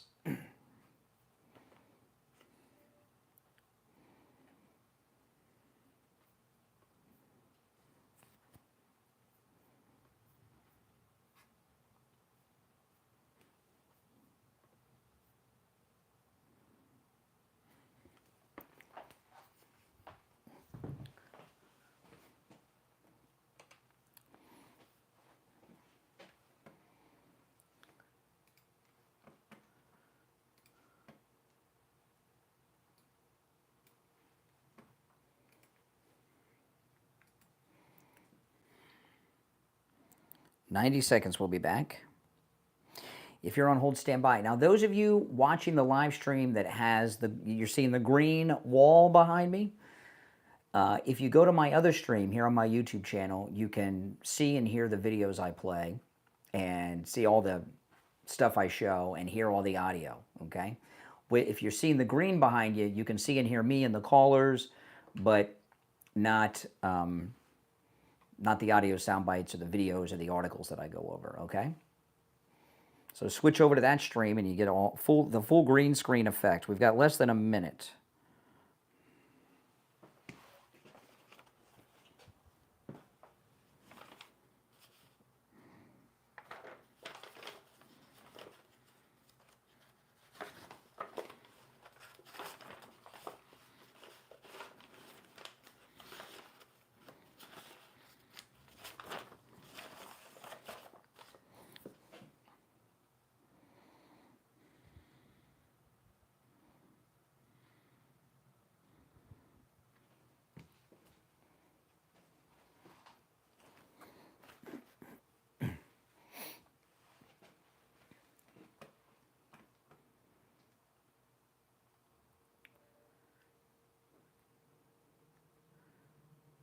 Hour number 2 has begun. My name is Brian Craig. You're listening to the Steve Kane Show, Florida's longest running radio show. On the radio since 1977, celebrating 49 years on the radio. Callers on hold, stand by. Do a recap before we move into other things. President Trump has virtually rid Washington, D.C. of crime. There hasn't been a murder in over a week. Other violent crimes down over 83%. There are people alive today in D.C. who would not be alive if President Trump had not intervened in D.C. crime.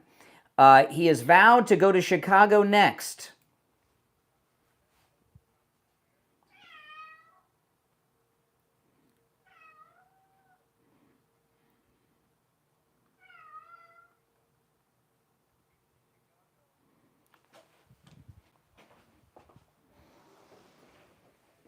Yep.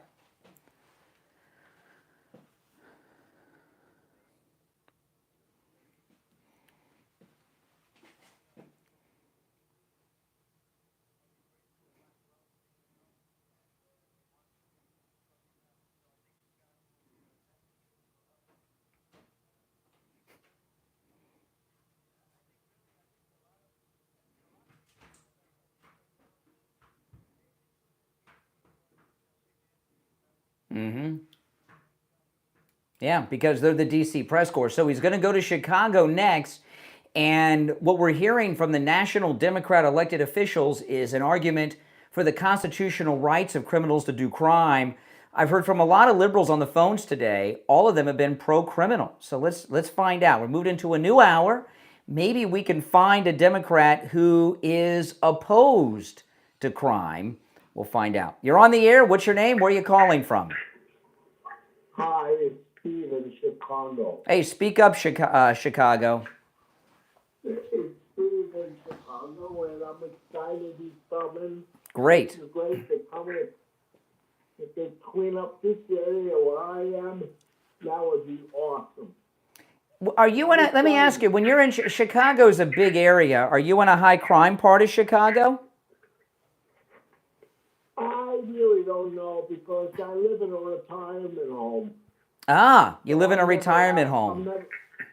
I'm never outside of my place, and it's like kind of, it's just east of the main part of Chicago. Yeah. But, I'm just excited, and I'm thinking, well, of course. Come to my place.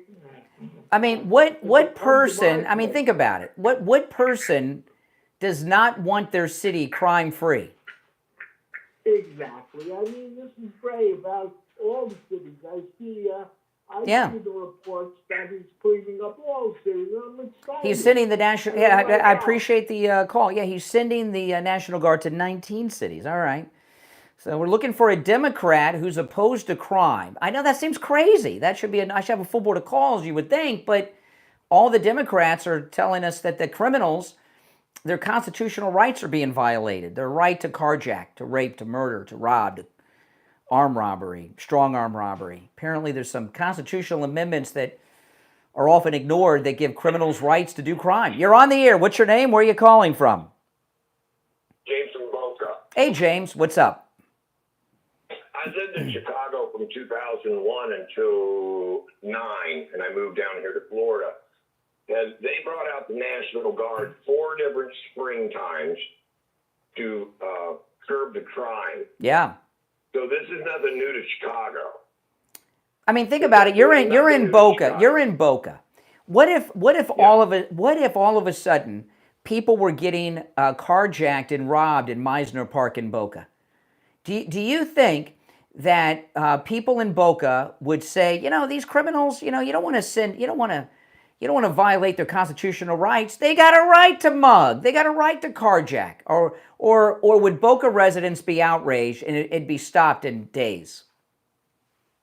Well, depending on the neighborhood, like Meisner Park.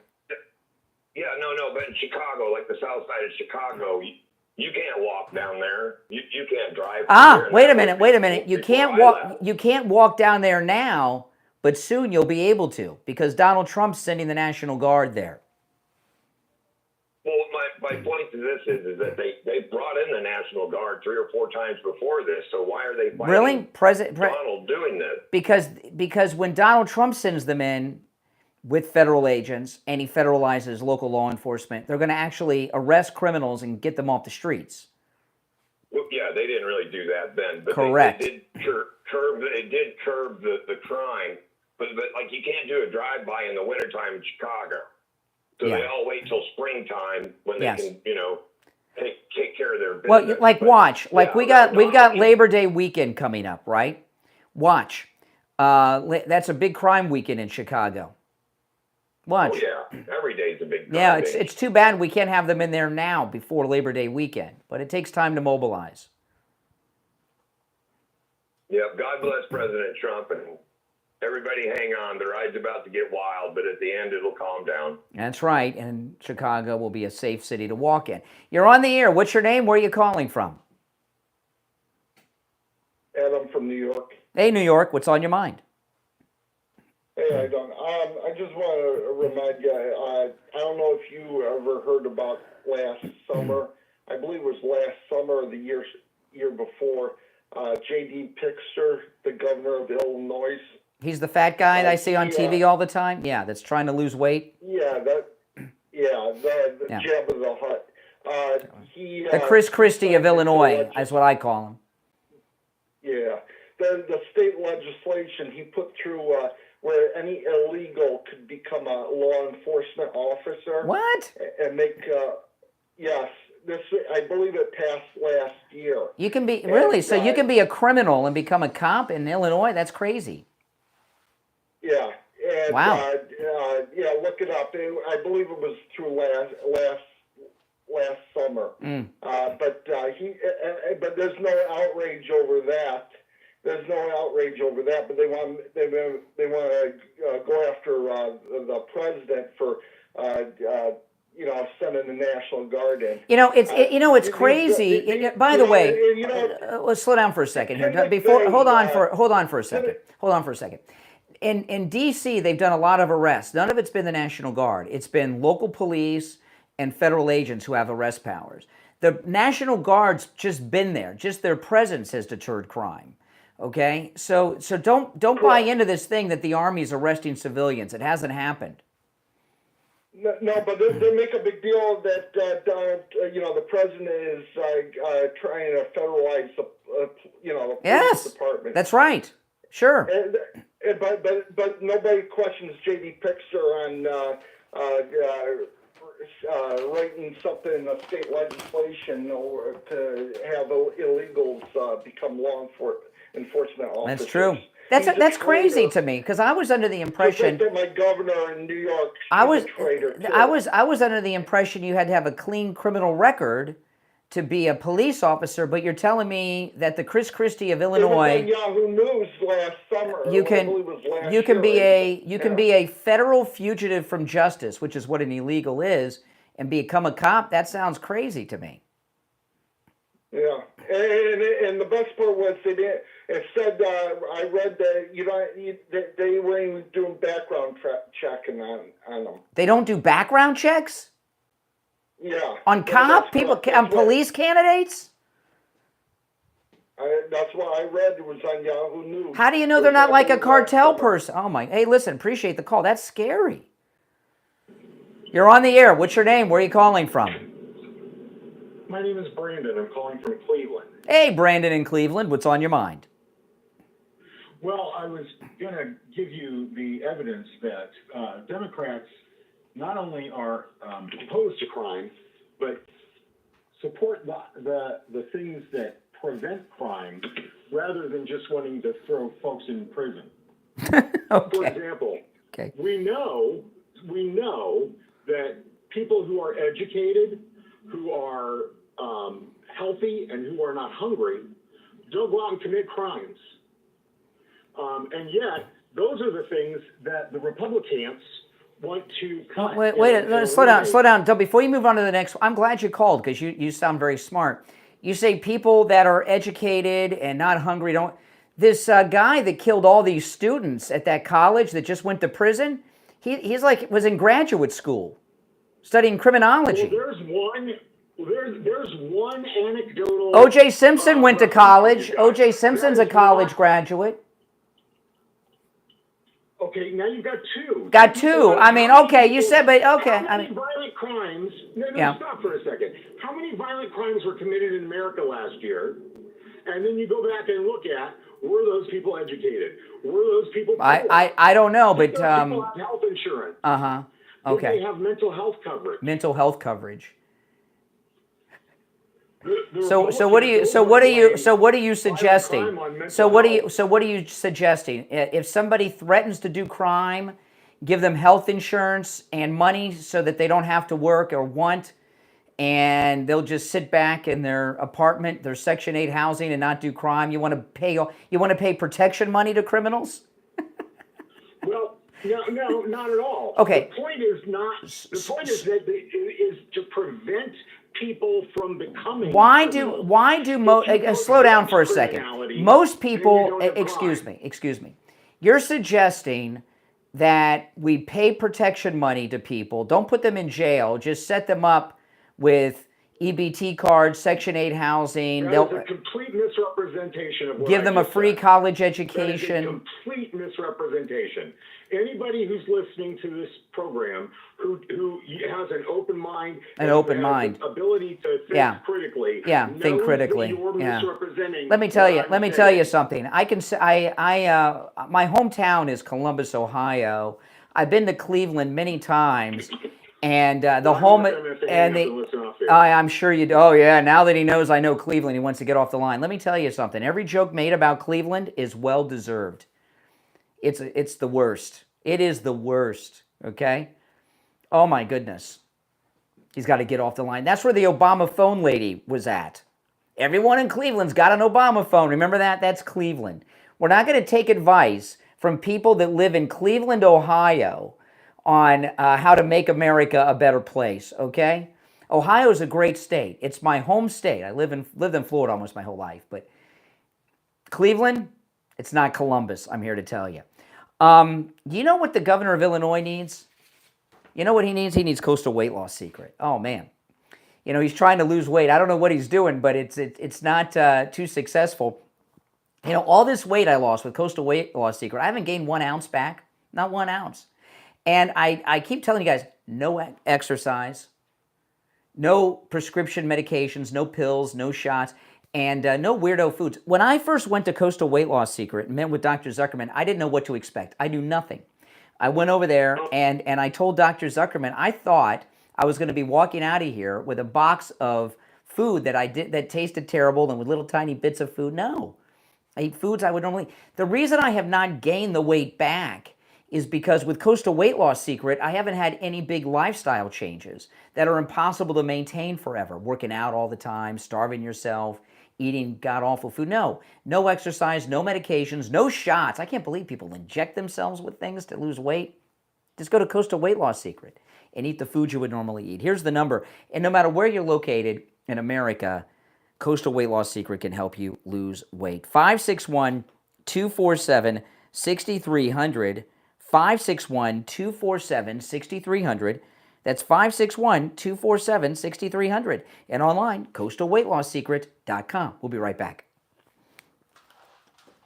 If you're on hold, stand by, guys.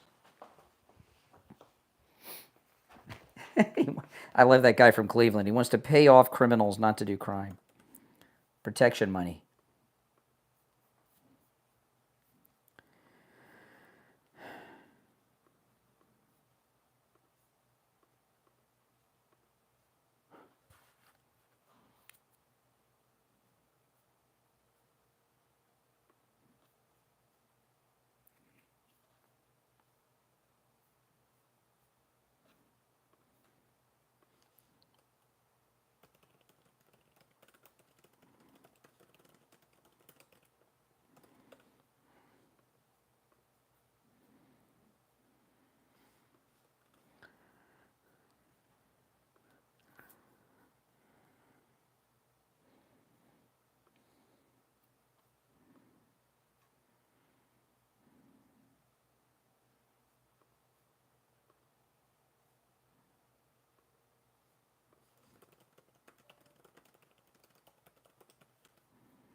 Had some pretty good calls today, but we haven't had a single liberal call in against crime. We got just over a minute. We'll be back. We haven't heard from a single liberal who's come out against crime. It's crazy.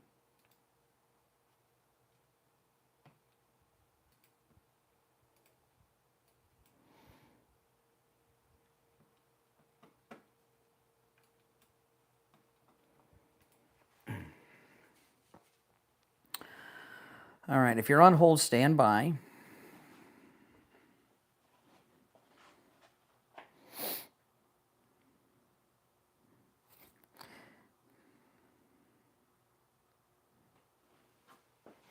Also, everyone, make sure you click the notification bell. I've been coming on early. I came on Thursday, Friday, and this morning early. Today, I came on 40 minutes before the radio show and was taking live calls and everything. So if you click the notification bell, you'll get a notification when I go live in the morning. I'm still going to set it for 6 a.m., but I'll be coming on early. And what time I come on exactly depends on when I get all my stuff together. So it might be 5:20, it might be 5:30, but that's going to be the new way of the show now. So click that notification bell so you get the notification when I go live, if you guys don't mind. And I was taking calls, and pretty good calls coming in.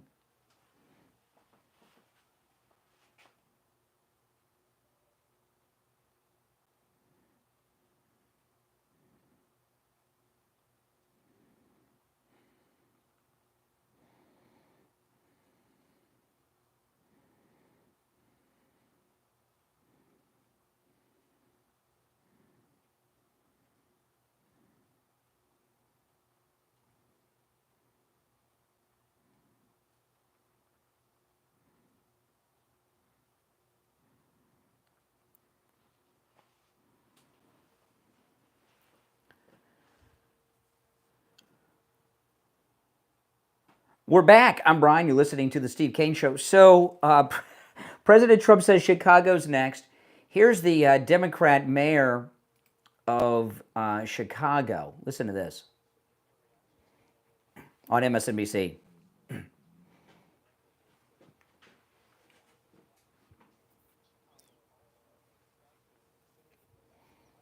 Now, all of a sudden, Democrats are for smaller federal government.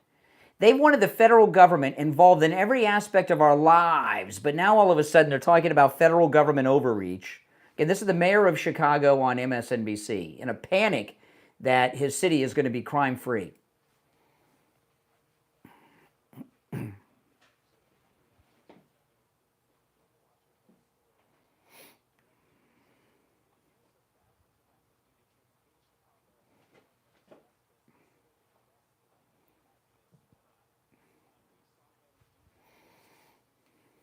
Mm-hmm.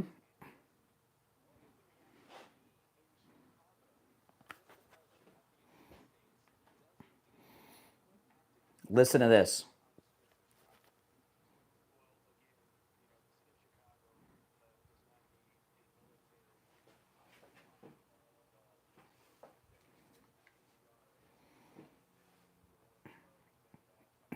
Oh, yes.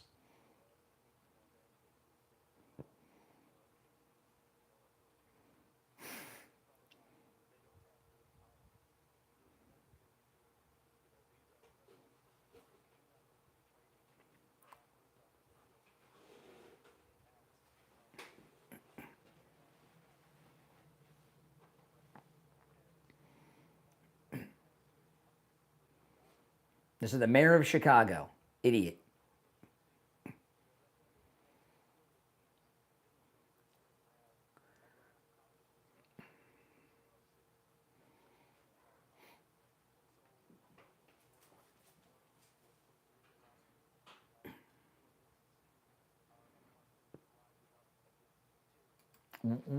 Oh, okay. So at the top of the hour, there was a state senator from Illinois that's causing to rise up against the commander-in-chief's army. Now we have the mayor of Chicago calling for the people of Chicago to rise up against the federal government who's going to rid us of crime. Is this not the textbook definition of what an insurrection is, according to MSNBC, CNN, and all the mainstream media after January 6th? It seems so to me. You're on the air. Is the mayor an insurrectionist? Is that state senator an insurrection? You're on the air. What's your name? Where are you calling from? Oh, my name is Leroy. I'm calling from St. Louis, Missouri. Oh, you're going to be on the list. Tell you, Your city's going to be on the list. I'm a liberal who does not support crime or criminals. Wow. I can tell you that white boy in the White House is a convicted felon and on the Epstein list. Oh, really? So, this is an interesting thing. An interesting thing. A liberal who comes out against crime but is mad at Donald Trump for stopping the crime. You know, this is such a great thing that's happening here. Because what happens every once in a while, it's not too common, but it happens every once in a while. What happens? Democrats come out of the closet and show what they're really about. Let's finish up with the mayor. Listen.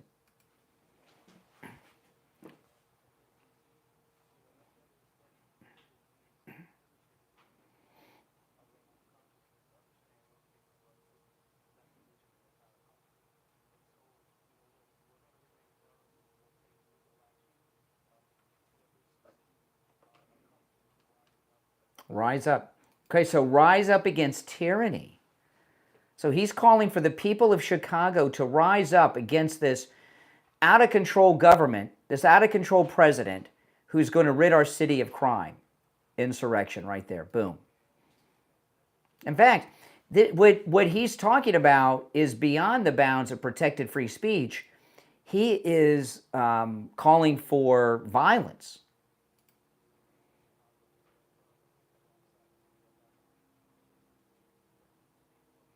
Oh, wow. By allowing criminals to run free.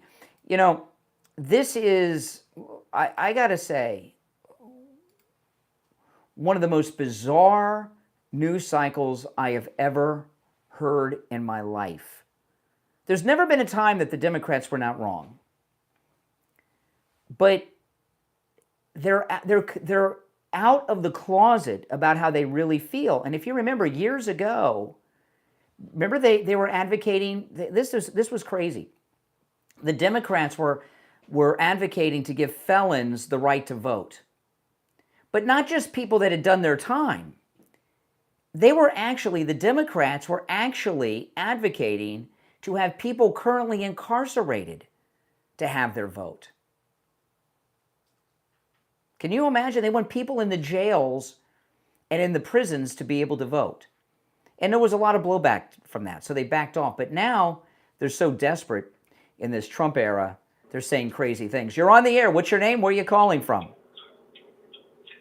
Hey, Bob in Lake Worth. How you doing, Brian? All right, Lake Worth. What's up, man? Okay, hey, can you turn the turn signal off? Not much. Do you mind? Your turn signal's on. There we go. There we go. Thank you. Hey. Thank you very much. Yep, it's off now. Great. Anyway, the fellow that called about, how that the Democrats are for things that keep down crime. Yes. Well, let's see. They passed the bill where men cannot be in the households, and the number one reason to get in prison is not having a dad in your house. So there's one thing he's wrong about. Second thing is they're run by the teachers union. The teacher union wants failing schools in these inner cities so that they can control the people. So that's another reason why they're uneducated. So everything he basically said is the total opposite of what the Democrats stand for.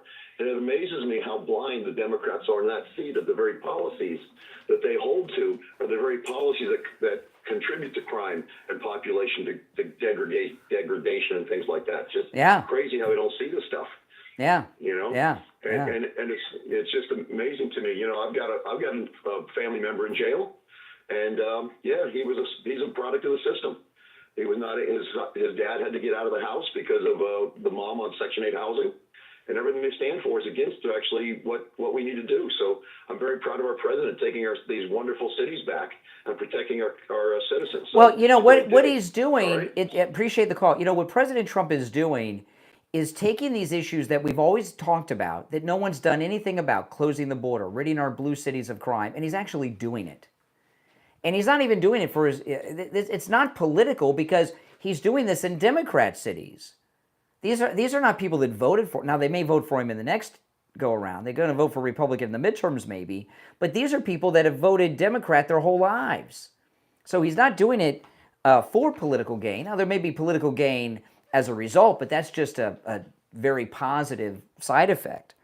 I want to talk about the free doorbell camera offer from Sloman. That's a great way to protect yourself from crime. You know, with the doorbell camera from Sloman's, it connects directly to your cell phone. You get a notification on your phone every time there's movement at your door. It's amazing.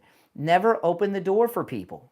You never know who's out there. You know, I was watching a true crime story about a home invasion attack yesterday. A woman opened her door for someone she shouldn't have opened the door for. With the doorbell camera, you'll never open your door for someone that you shouldn't open it for ever again. And you can get a doorbell camera that connects to your cell phone for free with the installation of your Sloman Shield. Here's the number, 833-283-5050. 833-283-5050. That's 833-283-5050. Also, listen to this. Listen to this. They're also going to give you a free customized home security system and professional installation when you use Sloman's low-cost central station monitoring. You get an LED touchscreen, a motion detector, 10 contacts, a lifetime warranty, a backup battery, and a free doorbell camera with the installation of your Sloman Shield. Here's the number, 833-283-5050. We'll be right back.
Oh my.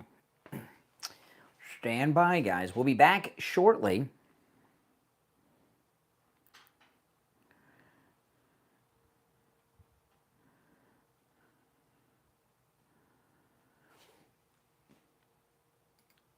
Now listen, if you're 65 years of age or older, give Chapter a call. They can help you with your Medicare no matter which one of the 50 states or District of Columbia as well that you're in. You're going to get a real agent on the phone. They'll answer all your questions for free about your Medicare. You know, the average Chapter client saves $1,100 a year on their Medicare. That's right. And you could be one of them. So give them a call. They'll review your policy at no charge. There's no catches or anything. The number's on your screen. It's also in the description of the video. Millions of seniors are not getting all the Medicare benefits they're entitled to. Chapter will make sure that you are, and you're not paying too much. 805-754-3033. 805-754-3033 for Chapter. Again, the number is also in the description of the video. All right, we'll be back in less than a minute. If you're on hold, stand by. There are 2 openings on the board at 888-465-2631. 888-465-2631. Oh, I'm sorry. 1 opening on the board.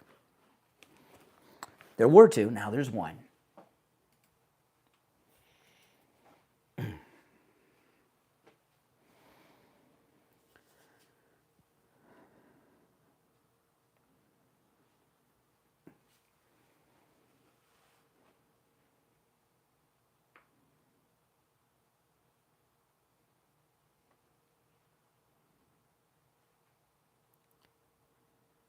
Okay, we're back. There's 1 opening on the board at 1-888-465-2631. President Trump says he's moving the National Guard into 19 other American cities to rid them of crime, and Chicago is next. And we've been hearing from a lot of Democrats today. All of them are coming out in favor of the constitutional guarantee that they've imagined exists of criminals being able to carjack, rape, murder, arm rob, strong arm rob, whatever they got to do. One guy had a brilliant solution. Let's send them all to college. Okay. How about send them all to the Marine Corps? How about that? Okay. You're on the air. What's your name? Where are you calling from?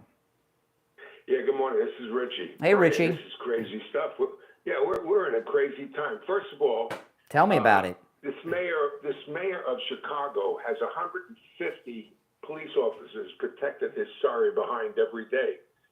He said they're so hypocritical. It's amazing. Why? Why does he need 150 police? He's an advocate for the criminals. Love the mayor of Chicago.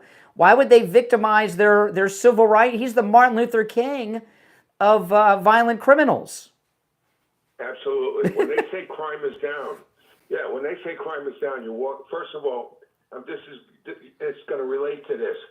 There was a bus driver that drove with us that had a couple of jewelry stores, and he lost his jewelry stores because they were robbed so many times he couldn't get insurance. You talk about crime in Chicago, you can't go into a Walgreens or a Target without half the place being locked up. Richie, listen, when they say crime is down, there's 2 possibilities. They're liars. One, they're just cooking the books and making up the numbers. That's one. Or they're just not arresting the criminals. It's one of those 2.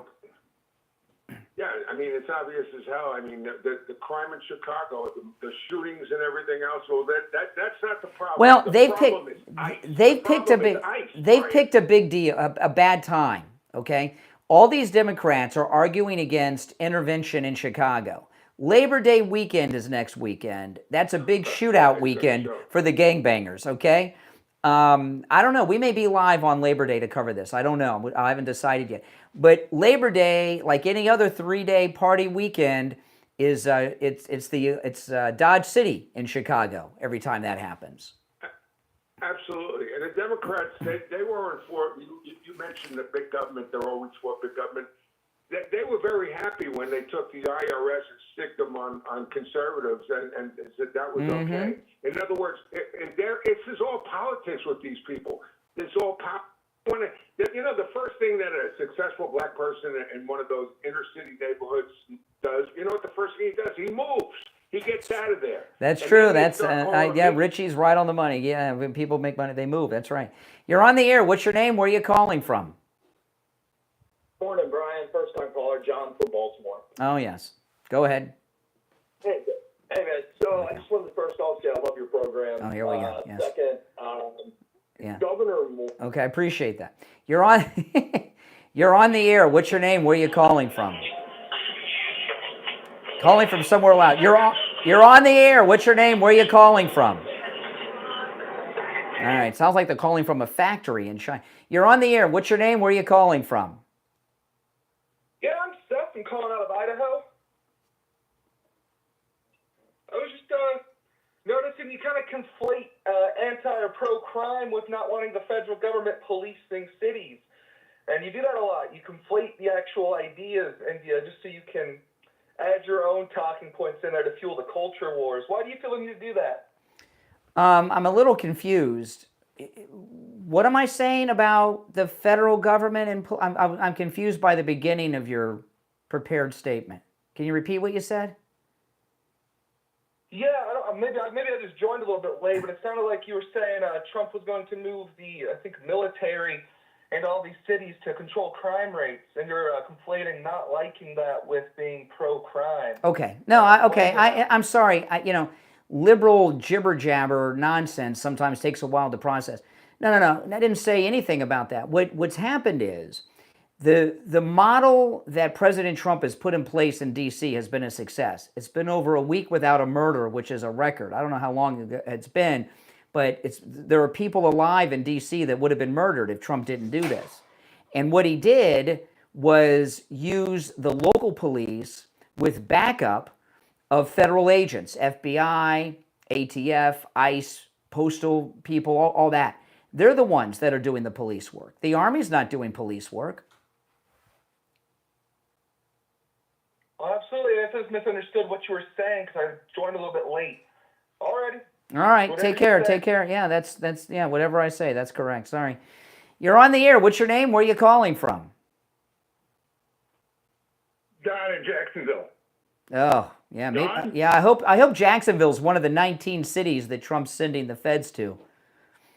Me too. By the way, Cleveland is the mistake by the lake. Yes, and you're the mistake on line 8. Okay, let's go.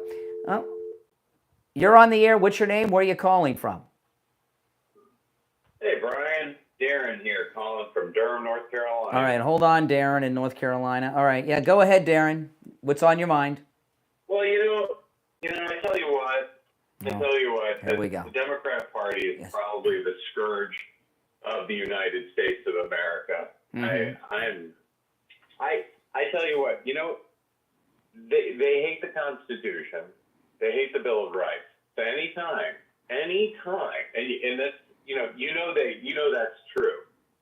So that anytime you see them holding the Constitution or talking about the Bill of Rights in any capacity, given the fact that they hate our country and they hate our institutions, they hate our foundings, anytime they hold the Constitution or quote it in any capacity, you're in for it. That's true. By the way, the Bill of Rights are part of the Constitution, the first 10 amendments. Oh, my goodness. You're on the air. What's your name? Where are you calling from?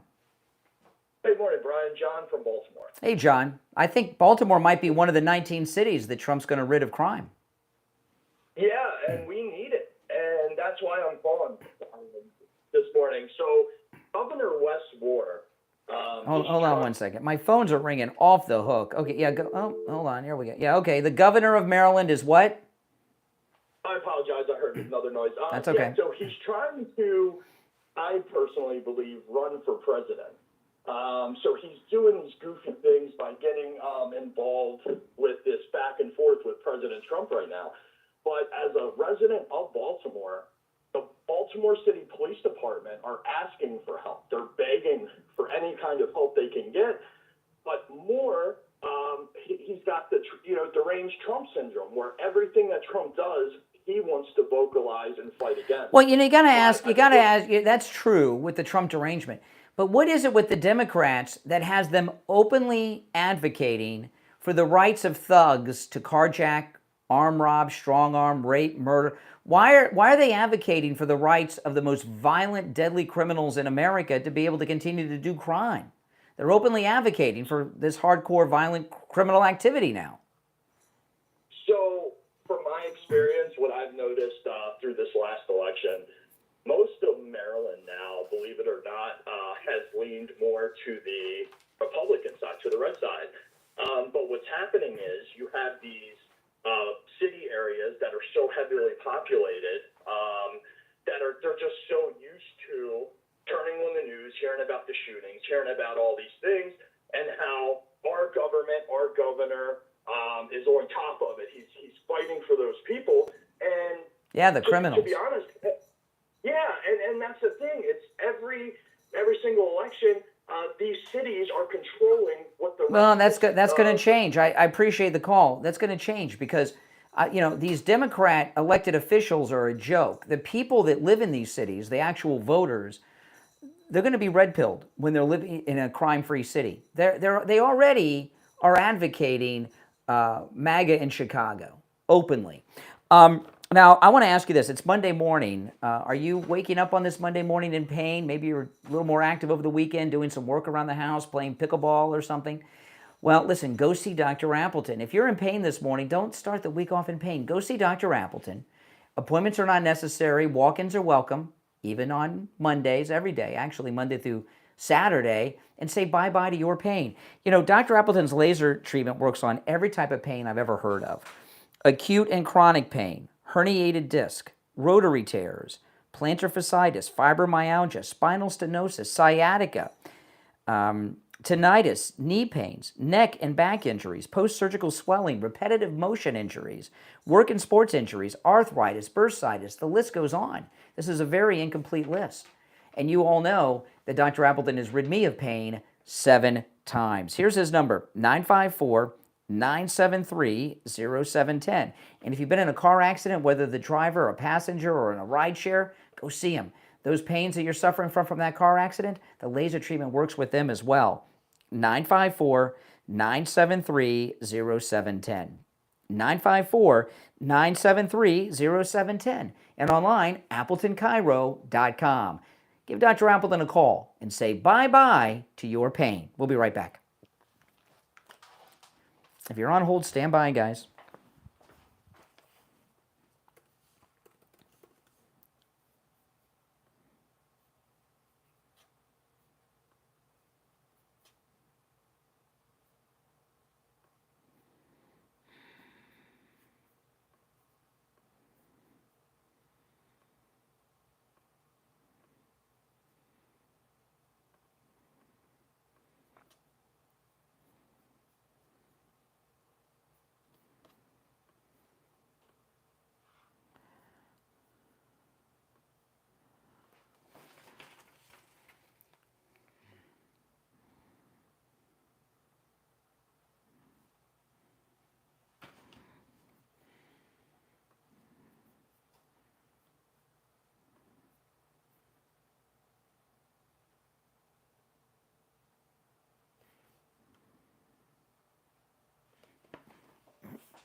We'll be back shortly.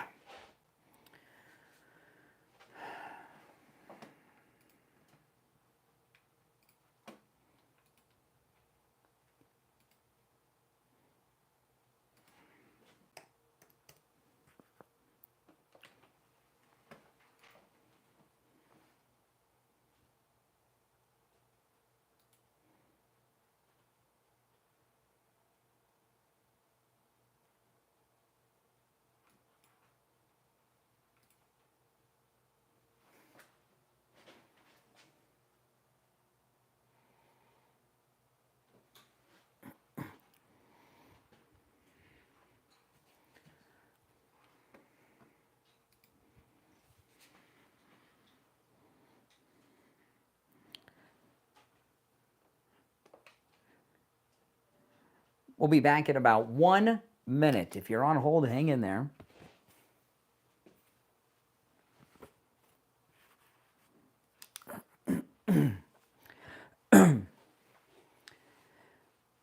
There are 3 openings on our very busy board if you'd like to call in. The number's pinned in the live chat.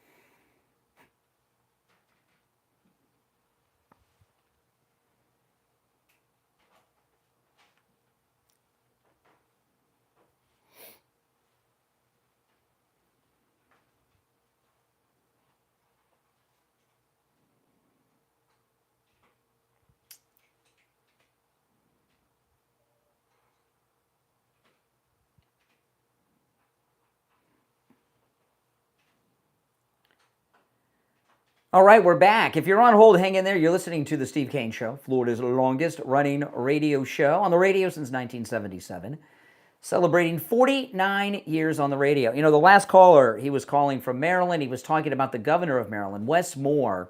And I pulled this up. This is the Maryland governor. He was on Face the Nation over the weekend with Margaret Brennan. Listen to this. One of the residents of your state, he's an illegal alien in the country illegally. Okay, listen.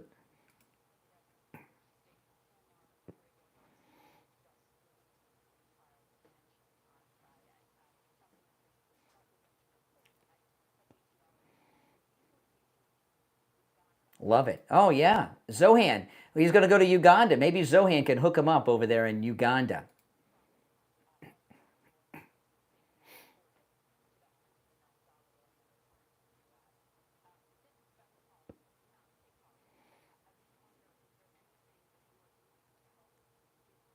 His family, how much money did they raise off of that crowdfunding? Hundreds of thousands, maybe over $1 million.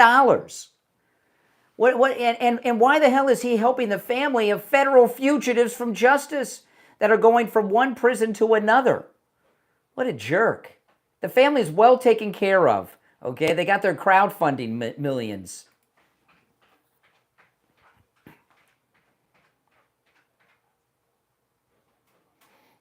Oh, the Constitution. I thought the Constitution was written by white slave owners who are white supremacists for the purpose of maintaining white supremacy. Why are all these liberal Democrats all of a sudden constitutionalist?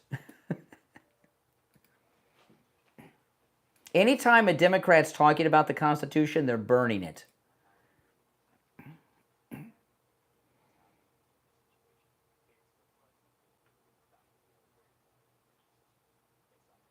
It's not broken. It was broken before. Now it's working, okay? It was broken. They weren't using the system. Trump is. He shut down the border and he's deporting all the illegals. Oh, my goodness. You're on the air. What's your name? Where are you calling from?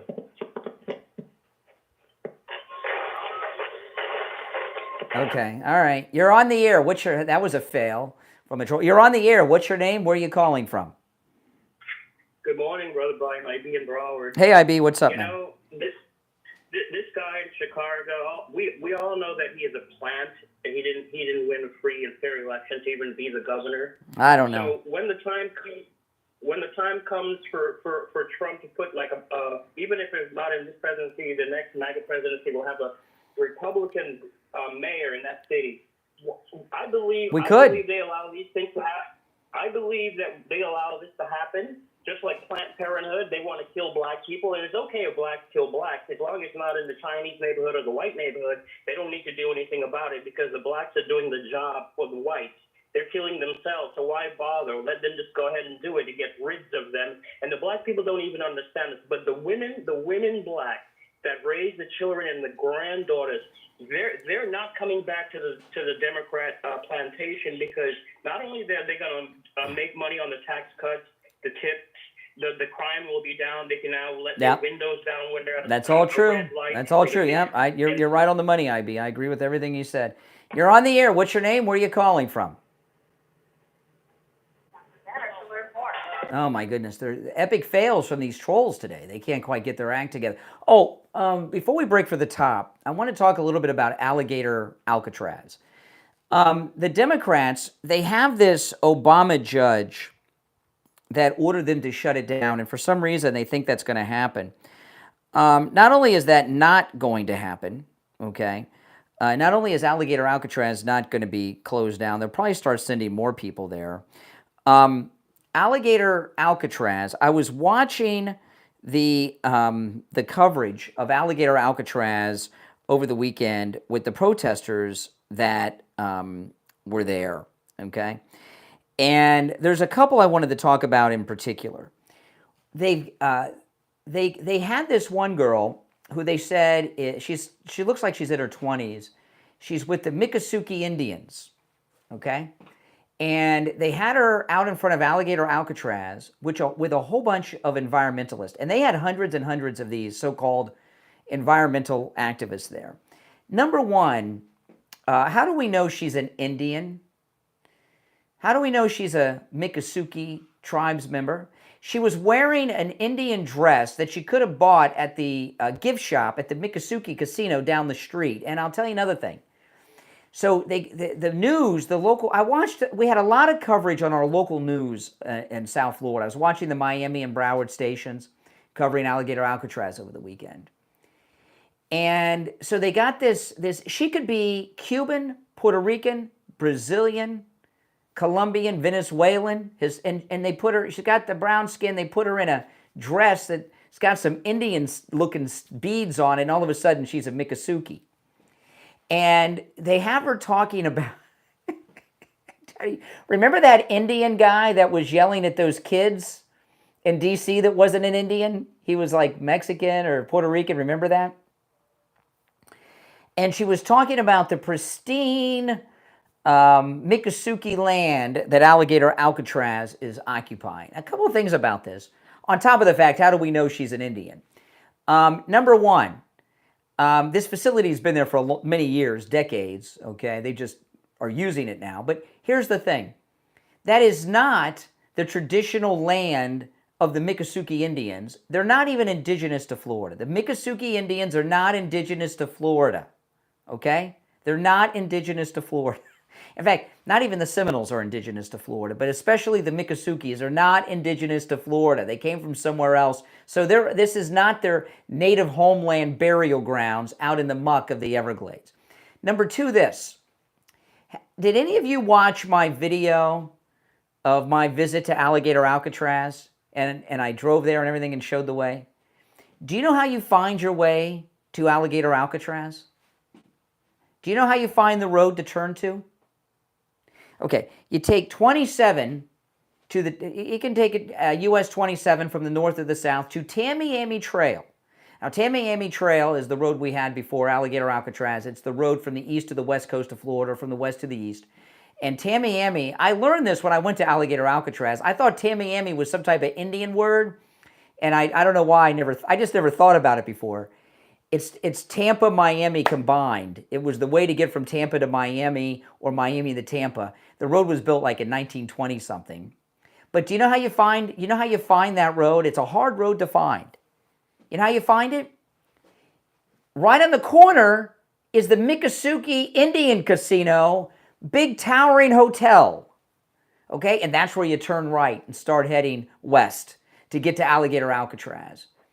So it doesn't seem to me that the Miccosukee are all that concerned about the preservation of the Everglades because they built casinos and hotels in it. What's the footprint? What is the carbon footprint of the Miccosukee Indian Hotel and Casinos compared to Alligator Alcatraz?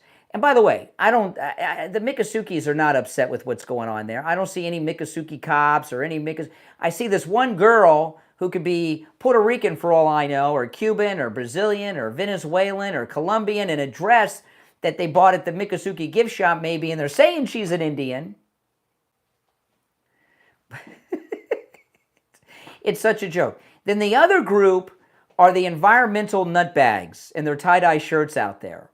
When you go to Alligator Alcatraz, because I told you, I went there, you guys watch my video, there's no parking lot, okay? There's the Tamiami Trail. It's a 2-lane highway, very narrow. I would not drive that road in the dark. It's not lit. It's very scary. Okay, I was there in the 2, 3 in the afternoon. There's no parking lot. Okay, there's no parking lot. So where are they parking? You know where they're parking? They're parking in the grounds of the Florida Everglades. They are on the land that they're trying to protect, and there were hundreds of them. So how many cars did they take? What was the carbon footprint just for that protest in front of Alligator Alcatraz over the weekend? Right? And all these politicians that are out there, they're trying to hide behind the environmentalist and, oh, they violated the environmental impact. Meanwhile, they're polluting the damn place up. Right? But here's the real deal, okay? They don't like Trump. They're Democrats. They're hiding behind fake Indians. They're hiding behind environmentalism and all kinds of other nonsense to try to argue against it. But it will stay open. They're not going to close it down. I'm sorry. And that judge is going to be overruled. And that's just the way it is. I want to tell you guys about Mike Lindell and MyPillow. There's huge sales going on right now with our promo code Kane at checkout, Kane, at mypillow.com. Now, on all sales that are $100 or more, you get free shipping, but you also get the incredible deals that are going on. Right now, the MyPillow that started it all is just $19.98. I paid over $60 for my first MyPillow, but you're getting that employee pricing, just $19.98 with our promo code Kane. There's a closeout sale on the Percow sheets, any size, any color, just $29.88. That's as much as a $90 savings. Any size, any color, whether it's twin, single, queen, king, split king, California king, just $29.98. Any size, any color. The MyPillow My Slippers, $110 off with our promo code Kane, just $39.98. And the specials go on and on and on. Whatever the special is, you can take advantage of it with our promo code Kane at checkout, Kane. And it's always free shipping right now on all orders that equal $100 or more. So it's a great deal. Go to mypillow.com, use our promo code Kane at checkout for huge savings and free shipping. Okay, 2 hours down, 1 to go. You're listening to the Steve Kane Show, Florida's longest running radio show, on the radio since 1977. Our number is toll-free, 1-888-465-2631, 888-465-2631. 2 hours down, 1 to go. It's the Steve Kane Show, back after our top of the hour break.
Hey, what's up?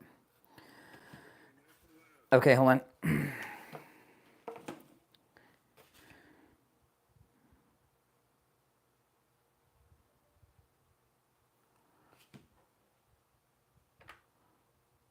All right, we'll be back in a couple minutes.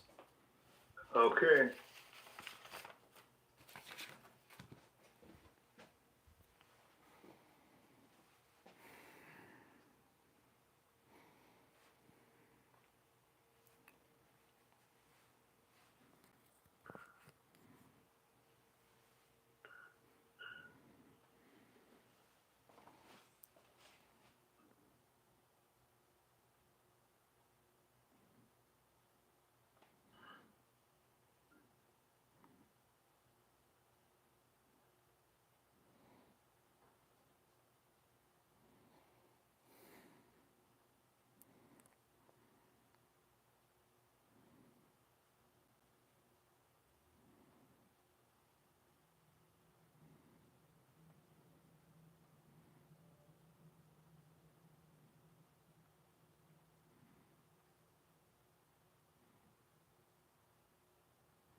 Okay, 1 minute. We'll be back in 1 minute. Okay.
All right, the third hour has begun. It's the Steve Kane Show, Florida's longest running radio show. I'm Brian Craig. Steve Kane is here. Steve, I got to tell you, this has been one of the strangest shows I've ever done. You've been doing great. I'm very absolutely great. It's very strange. I appreciate that. I appreciate that. Thank you very much. I just wanted. This is what I've been telling you about the put them on the air. When you get a moron, just blow them off. Well, you mean disconnect the call? Yeah, that's what I mean. Yeah. That was the rule. That was the rule on. It's per kale. Oh, per kale. Okay, per kale. I got the sheath. All I know, Steve, is they're comfortable. Per kale. You say per kale. I say per kale. Whatever. They're great. I have them on my guest bed. You say tomato. I say tomato. Yeah. All I know is $29.88 every size and color with our promo code Kane. Okay, this is what's been going on here, and President Trump has rid D.C. of major crime. There hasn't been a murder in over a week, which is a record. That means there are people alive who would be dead if Donald Trump had not intervened in Washington, D.C. That's correct. And I've seen these Democrats all over television who are saying it's unconstitutional. And what I take from that, I've been watching that all weekend, Democrat elected officials are saying that rapists, murderers, carjackers, armed robbers, strong-arm robbers, murderers, shoplifters apparently have a constitutional right to do crime. I guess that's what it boils down to. And then I come in this morning and I figure, you know what, we're going to, this is a nonpartisan issue. You have to marvel you have to marvel at the way Don handles things. It's absolutely incredible. You see what he's doing here? Yeah. He's giving everybody, he's going, the great thing about Donald is he tells you what he's going to do, he lays it out and he does it, and people just sit back and go, oh my God, I can't believe he did that. You got to kick and scream a bit, but after the kicking and screaming is over, you're living in a crime-free neighborhood, and they're starting to say, I kind of like this. Yeah, and next thing you know, Chicago's MAGA. Jesse Smollett may have been like a psychic or a futurist because the south side of Chicago is going to be MAGA country by the time Trump's ridding it of crime, right?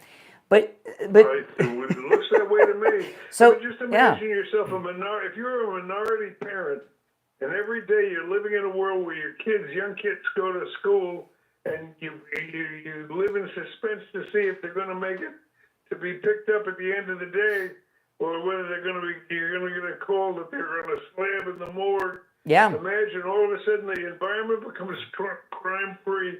Can you imagine when it sinks in? Can you imagine trying to take those troops out of the black cities? Exactly. And then what happened? I've heard from more liberal Democrats today than in a long time on the show. Every Democrat that's called in is an advocate for crime. No one has called in to condemn the crime. I don't understand. What's happened to Democrats? What's going on? The same thing that's always been. They're in favor of the perverts and the degenerates and the criminals. Exactly. They're just out of the closet about it. Donald's got them to take that side again. Mm-hmm. It seems to be. They're always supporting the criminals. That's why their polls are where they are. I have to agree with you. I have to agree with you on that. Well, let me give out the number. You could be the first Democrat to condemn crime. Maybe the Democrats got some constitutional convention going and we missed, and there's a violent criminal bill of rights been added to the Constitution. I don't know. Our number is toll free. 888-465-2631, 888-465-2631. Let's take a call or two. Let's see if we can break this trend. You're on the air. What's your name? Where are you calling from? This is Bob from Jupiter. Hey, Bob. Hey, real quick. What's up, Robert? Hey, how are you, Steve? When my kids were small, I took them out to the Indian ground to do the wrestling, the alligator wrestling. Sure enough, I look and there's a guy I went to high school with. I'm recognizing, and his name is Steve. Oh, and he was passed off. No such thing. There are how many true true Miccosukees are there in Florida. Well, the Miccosukee, when I saw this very obese girl who looked Mexican or Puerto Rican or Cuban in the Indian-looking dress, that looked brand new, by the way, like right out off the rack. Right out of the box. The Miccosukee, it sounds like your kids still are little. How old are your kids? Oh, I've got a bunch of them. Really? Kids now. Oh my goodness! I can hear them. Okay, you know the Miccosukee not only are not native to Florida, they have the Everglades filled with casinos and hotels. So I don't understand if that's their pristine burial ground, as she was saying, or whatever it is. What about the casinos? What do their ancestors think about that? The casinos and the smoke shop. Well, yeah.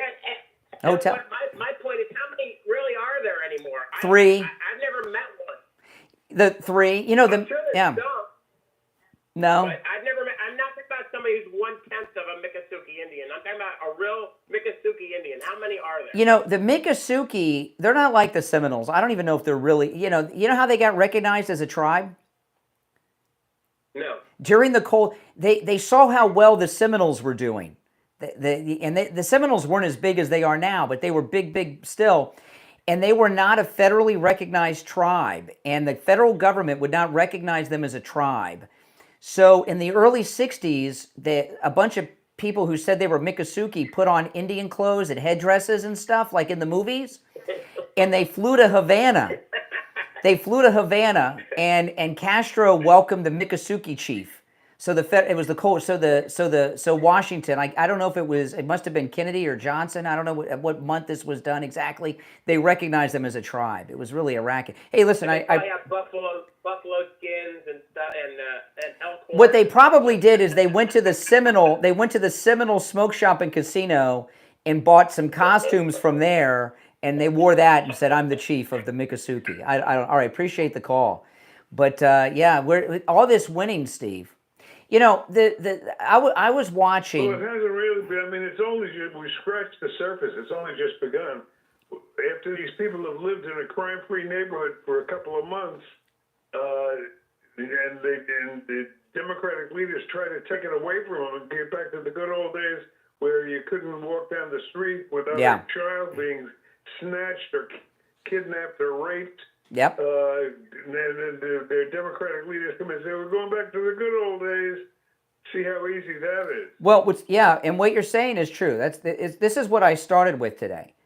These blue cities are going to turn red, and President Trump said Chicago's next with that D.C. model of the crime fight. Oh boy. In Illinois is a pretty conservative state outside of Chicago, Cook County. And the people these residents in Chicago have never lived in a crime-free city before. They haven't. They didn't get a taste of it. That's right. The whole plus. That's exact. This is going to be our midterm elect. The midterm elections are going to be about this. So So we're going to do very well. All right, let's see what else we got. We're looking for a Democrat who's against crime. You're on the air. What's your name? Where are you calling from? Dave from Detroit, and when is the federal government going to recognize your tribal retards that you belong to? I mean, you know, the retards that you are. Man, I can't. Yes. Go ahead. Don't tell me you're out of material already. Oh no, I can't wait to go get one of the new Cracker Barrel restaurants and get some good food. Oh, it's the best food ever. The greatest food ever. I think he's running out of material quick. I love hearing someone die on the air. It's like the Joyce Kaufman show. Exactly. It wasn't like this when he practiced in front of the mirror. You have a what? Not a brain surgery. He's going to do. Now he's going to try. Watch. Now he's going to try to do something to make us hang up. Watch. Let's see how long you can go. Go on, caller. You're doing good. I actually have. I have a question for him.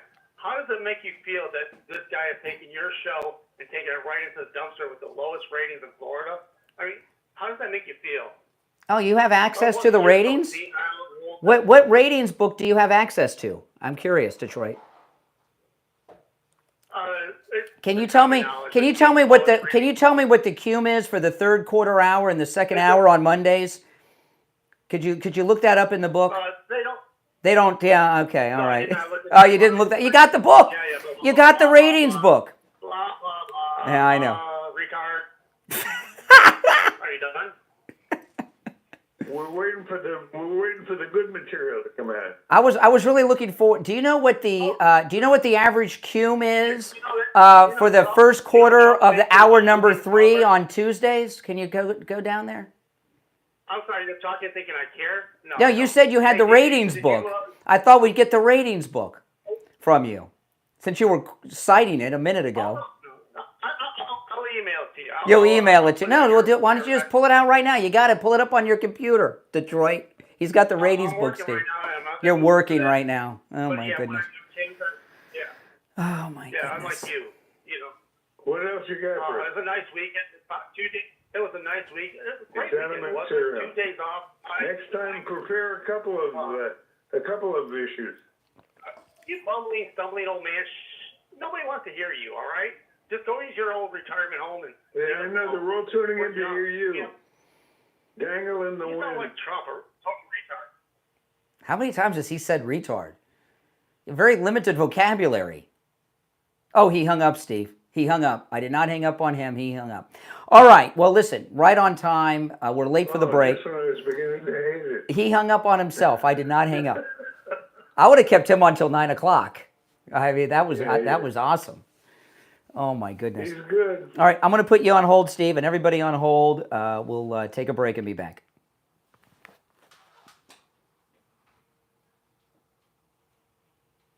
All right. You there, Steve? Yes, I am. Okay, hold on.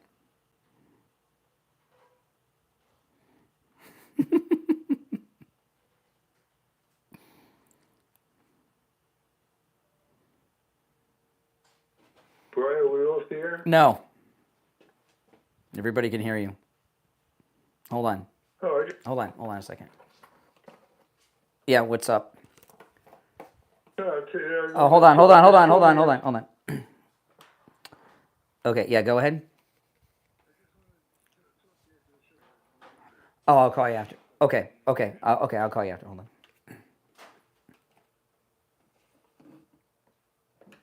Okay, you there? Okay, hold on.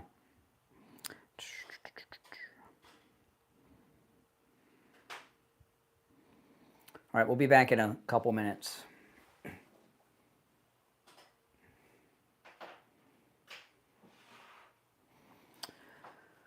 Oh, my goodness. Coffee.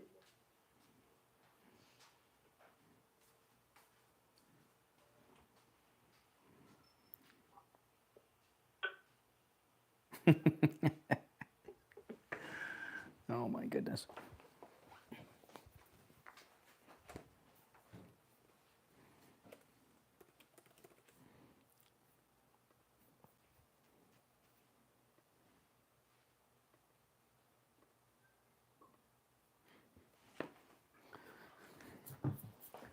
That guy from Detroit was in a panic when we didn't hang up on. Oh, my gosh.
Okay, 1 minute. Brian, are you there? Yeah, we got 1 minute. I don't think I still have you. Can you hear me? Barely. All right, let me put you on hold. Hold on. Okay, how's that? Better. Okay.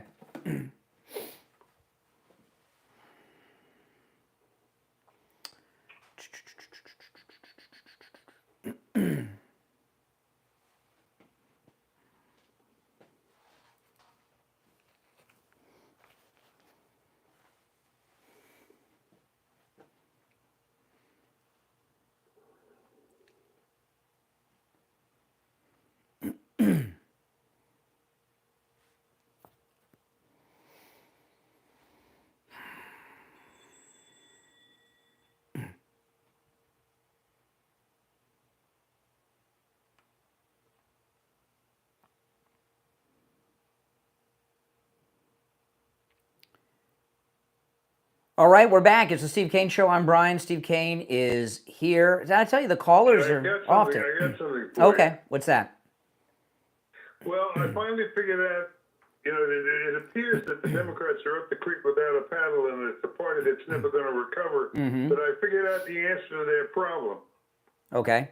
What they have to do, I don't believe they have the intelligence to figure this out, let alone the ability to pull it off in reality. But what they've got to do is start working with the Fed and sharing the glory as a winner. Exactly. I don't think they're smart enough to ever figure that out. Well, I was talking about this earlier. When Newt Gingrich and the Republicans won in '94 with the Contract for America, it was very popular. I don't remember much about the Contract for America other than the welfare to work part of it. It's been a long time. It's been 30 years. But Bill Clinton, that was very popular, and the Republicans took over both houses of Congress, the House and the Senate, at the same time for the first time, like in 30 years when that happened. And when Bill Clinton was running for re-election the next year for the 96 race, what he did, because as opposed to fighting these very popular things like welfare to work, he embraced them, and he made it his re-election campaign platform, was the Contract for America. And that was Dick Morris's advice to him, by the way. He was his campaign manager then, and he sailed into an easy victory as opposed to fighting these populist ideas. He made them his own. But we all make jokes about how the Democrats are always on the wrong side of these 80-20 issues. That's how they get there. They're supporting the bad guys. But the Democrats, Bill Clinton was a smart guy. And these Democrats today, they're a criminal party. It seems like mortgage fraud seems to be a big thing with Democrats. How many Democrats? They got Letitia, that idiot in California, the woman on the Fed board, mortgage, they're a criminal party, and they relate to these criminals, I guess. I don't know. Well, it sure appears that way to me, but I don't think they're ever going to figure it out. These No. guys aren't smart enough. But that's what you're exactly right. If the mayor of Chicago welcomed the help to rid the city of crime and was out there in the streets, he could take all the credit for it. But because... It's all ego. It's all ego. They won't let them welcome Trump. Exactly. They'd rather be on the losing side, lose elections, and attack Trump. Mm-hmm. Yeah. All right, you want to take some calls? Yes. All right, we've had a lot of strange people today. Let's see what happens. You're on the air. What's your name? Where are you calling from? Never Trumper Steve here, Palm City. Hey, Steve, how we doing today? Good. Steve, I got a fun fact for you. What do New Orleans, Memphis, Baton Rouge, and Jackson, Mississippi all have in common? Oh, he's going to tell us they're Republican cities, I think, Steve. Well, more than not so well. I'm sorry. I blew his punchline. I wanted a chance to shine, and you took it away. Oh, forget what I said. And the crime rate, I'm talking about violent crime, murder, if we take Jackson for starters, they have 4 times the murder rate of Washington. Memphis 3 times. Hey, never Trumper Steve. One second. You're right. So what that proves is that party isn't everything. That there are people out there, albeit very few of you, who are smart enough to realize that party isn't the be-all and the end-all. That's all that means. Right, And it means you get a lot of but it also, a lot of stupid fellow Democrats who are not as smart as you are. No, but if I lived in one of those cities and my governor was sending National Guard troops to Washington and not to keep them in my own city, you're easily influenced and easily led, and I'm sure you're probably right. You know, I'll tell you, never Trump or Steve. Listen, I've got something that's going to shock you. Donald Trump and Republicans, MAGA we want him to send the National Guard into Republican cities that are overrun with criminals but he's too. not. He's got a list of Democratic cities only. Chicago's the big one. He's going in order of seriousness of the problem. Correct. So he's starting I with just the worst. told you where this.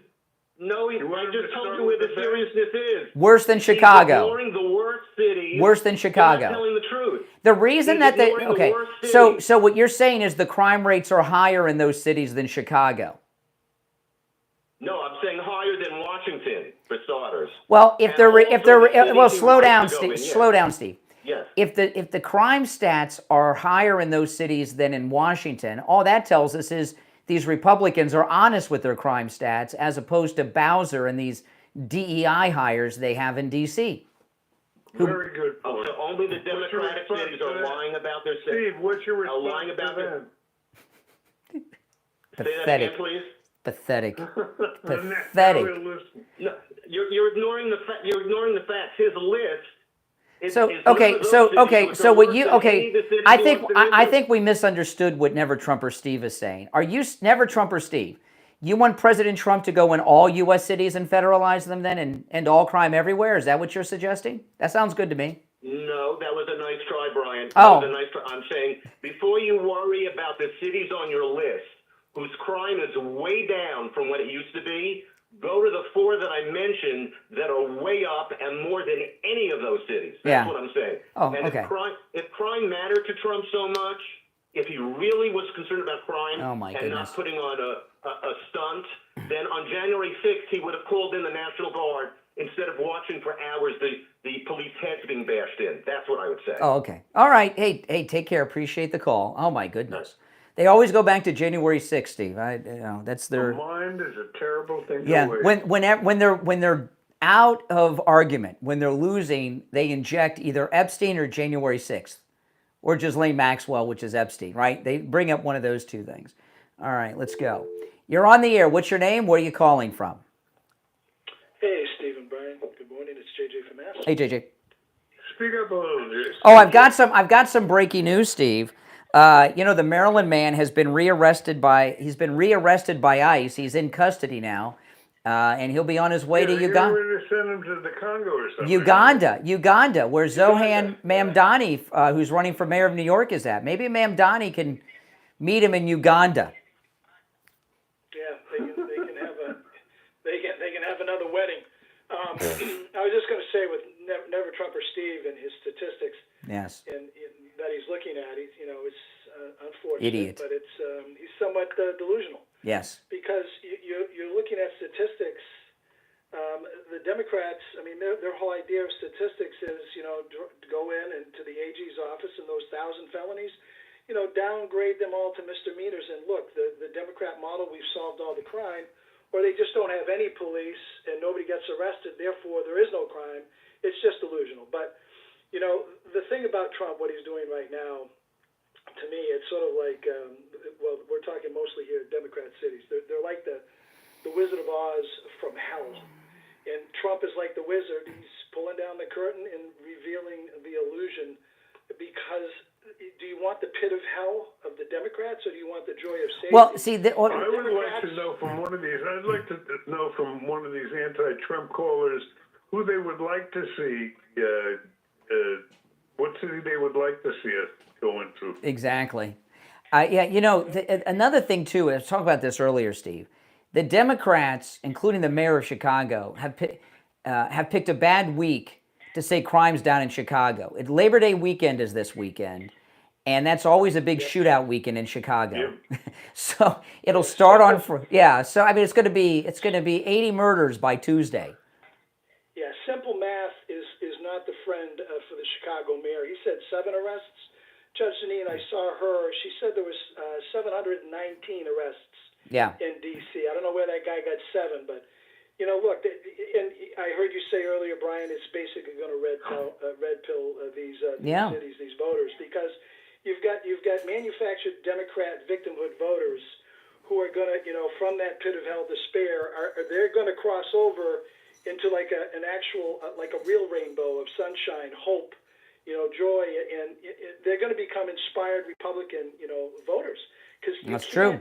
You can't lie to their own eyes, their own experience. And if their leaders try to take it away from them, and when the leaders try to take it away from them, they are going to be pissed at the black leadership. That's right. Hey, listen, we got a run, caller. I appreciate the call. Now, you were correcting me on my pronunciation of it's the percale sheet, Steve. Is that how you pronounce it? Percale. Percale. Now, I have these on my guest bed, and anytime I have the sniffles coming on, a cold or a flu, I don't want to make my wife sick, so I've slept with the percale sheets a few times. Steve, they're spectacular. They are so good. And the thing about the Mike Lindell My Pillow sheets, I have a whole bunch of sets of them.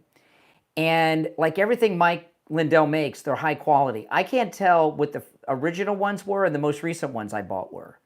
Because, they've been washed I don't know how many times, but they always look like the day they arrived. It's amazing. But right now, there's a summer closeout sale going on the percale sheets. Any size, any color, just $29.88 with our promo code Kane. So that means twin, single, queen, king, split king, California king, all $29.88, regardless of the color. And they also have some different patterns, all the same. It's as much as a $90 savings for each set. And it's free shipping on all orders that equal $100 or more with our promo code Kane at checkout, Kane, at mypillow.com. And there's huge deals. Go take advantage of that. All right, I'm going to put you on hold, Steve. We'll take our break for the bottom of the hour and be right back.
Tonight, obviously, a fast-moving case. Abreu Garcia's lawyer says the government is, quote, weaponizing the immigration system against him. My question is, what's your response to accusations that you're weaponizing the immigration system, and will, in fact, Abreu Garcia soon be heading to Uganda?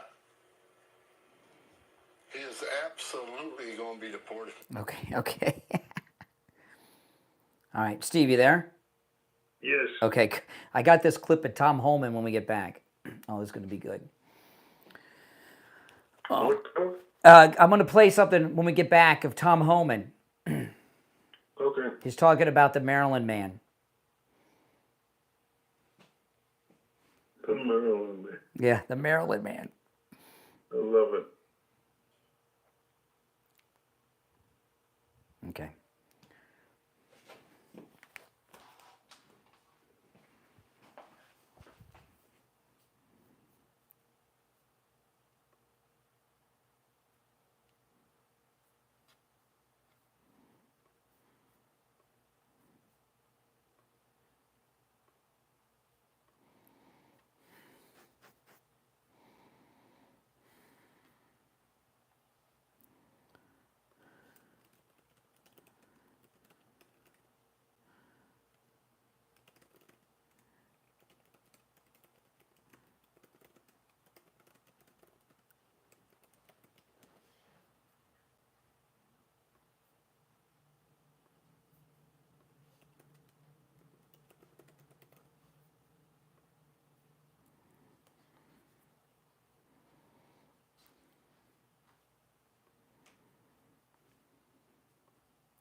All right, get ready to come back.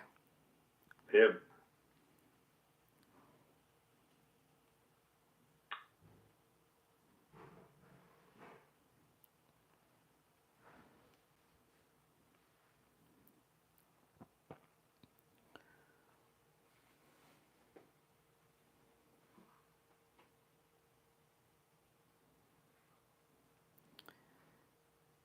Okay, we're back. I'm Brian, Steve Kane here. I wanted to play this clip, Steve.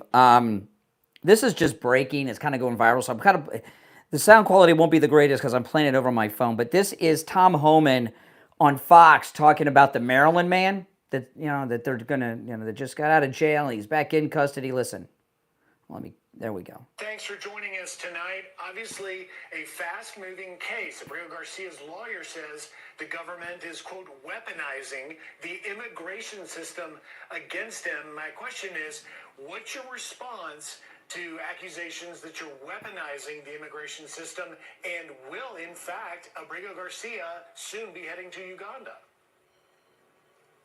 He is absolutely going to be deported from this country. He's not going to walk the streets of the station, so he can enjoy the little time he has with his family. And for the person that says we're not going to separate family, his family can go with him. Because he's leaving. He's going to be deported. He's a criminal alien. He's leaving. Timeshare in Africa. Yeah, and well, Zohan has that compound over there. He's running for mayor of New York. He's living in Queens. He doesn't need the space. He can let the Maryland man's family live at his estate in Uganda. I realized something. I realized as you were talking that there is one Democrat that has had the brains to do just what we're talking about, which is to switch sides and to, declare a win. Really, I missed that. Fetterman. And he's become a pariah kind of in the party. Yeah, I guess so. Yeah, because and that's because he's practicing what I suggest. Well, the reason he's done that is because Pennsylvania's gone red, and I'm not getting into the motivation, but it's still the right thing to do. But it didn't have much effect on his fellow Democrats. No, not at all. No, but that's why, because he's got to run statewide. But this, here's the thing: there are very, very few issues that are nonpartisan. But being against crime is a nonpartisan issue. That's something that universally is supported. It should be, but it's not. Well, with the elected Democrats, it's not. But I have seen interview after interview with people on the streets of D.C. that are happy that they can walk around. Absolutely. And the more Trump stays in the various big cities and works a combined effort with the local authorities, the more popular that idea is going to become. Yeah. It's just whether enough of these Democrats have a skull thick enough to get through. No, they don't. They don't. Well, they're in a panic for good reason, right? I mean, they know that their party is over. Their party is over. I mean, this is I know that jump the shark moment. It's hard to say because I don't think they're done going to extreme lunacy when it comes to their positions. But because, when you're the mayor of a city or a police chief and you're not celebrating that you've had over a week without a homicide, you're gone. Your mind's gone. Well, you know why they don't want to give the credit to the police. Because then that puts them on the right side of the issue. But Steve, they're on the right side of the crime issue, and they're uncomfortable there. In these blue cities, the cops are mostly Democrats, and the chiefs too. So even though, like in D.C. as an example, the cops and the chief are mostly Democrats. And I saw President Trump when he was with the cops the other day. They looked very happy to be around him. These were Democrats that were smiling and excited. Cops are going to be the first to recognize it. Yeah, the police in D.C. are being red-pilled, magatized, I call it. They're being red-pilled. They're becoming MAGA. They see it. And another thing too is with the crime in these blue cities, D.C. and Chicago, everyone talked about it all the time, and everyone just had this attitude, well, there's nothing you can do about it. And what D.C. has shown is you can. And, you know, one of the things about the D.C. crime cleanup, I was expecting confrontations between the cops, the feds, the army, and the thugs. I haven't heard about the thugs resisting at all in D.C. And the longer it goes, the more cooperation you're going to see between the feds and the local authorities. Yeah, there hasn't been any gunfights, any resistance. In fact, even with the arrest, I haven't heard or seen any instances where there was a major resisting of arrest. Nothing. The crime cleanup has been peaceful, and I think the reason that is not just because you got an overwhelming force. The liberals' worst nightmare. Yeah, you've got an overwhelming law enforcement presence that helps. But people in D.C., the community, the regular people, they're helping. Absolutely. Yeah. First, the reason the law enforcement opposed it initially is because the feds, they felt, were making them look bad. Yes. But once you hop on the wagon and become part of the winning team, law and order is restored, and then let them try to take it away. Well, in D.C., the local D.C. police are taking the lead. The federal agents are backup, and then the Army, even though they're armed, they're just there for appearance, right? They're just there in the background. They haven't done anything except be there, armed with their tanks and stuff. But the police are getting all the credit. The federal agents are just backup, just to have the presence. You know, and you know this is community policing, because what I've seen in Washington, I haven't seen any high-speed chases or anything in police cruisers. I'm seeing police officers and federal agents walking the streets of D.C. making arrests. This is like that. See if you can get some of these disaffected Democrats to comment on our idea. Well, I'll tell you what. After the Gold Report, we'll take some more calls, and I would like to end the show with one Democrat caller who is opposed to crime. I'd like to hear one. The number is 888-465-2631. 888-465-2631. I wanted to talk about Lighthouse Medical and their neuropathy treatment. You know, this is an amazing thing, because your doctor and your specialist will tell you there's no treatment for neuropathy. That's what yours told you, Steve. And that's not the case. Lighthouse Medical, they have a treatment for neuropathy that works. And what we found out over the course of time is it doesn't just work, it lasts. You had your treatment 3 years ago, and your neuropathy symptoms have not returned 3 years later. Yeah. And, you know, the thing is, neuropathy is so uncomfortable, so painful, so disruptive. You're not worried about 3 weeks down the road. You just want the suffering to stop now. And we just found out you're kind of like a test patient, Steve, I guess, with us. It's like a medical test case study we've done. 3 years later, your neuropathy hasn't returned. That's amazing. So Lighthouse Medical has a treatment for neuropathy that works, and it lasts. You know, they can help you no matter where you're located in the United States as well. I'm going to give you the number. When you call Lighthouse Medical, make sure you tell them you heard about them on the Steve Kane Show so you can take advantage of the no-charge consultation.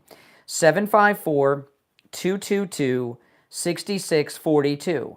754-222-6642. That's 754-222-6642. And online, lighthousemedicalcenter.com. All right, I'm going to put you and everyone on hold, Steve. We'll come back with the Gold Report and some calls. All right, take care. Hold on. We'll be back after this.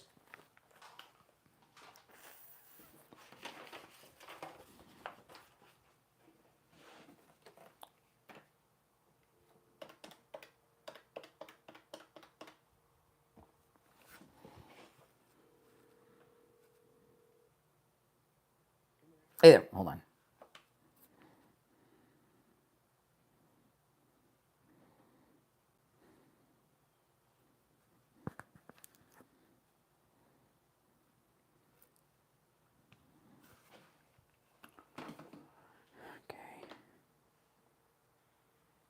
All right, Steve, we got about a minute. Am I going to hear the Gold Report? Yeah, I want to conference him in shortly.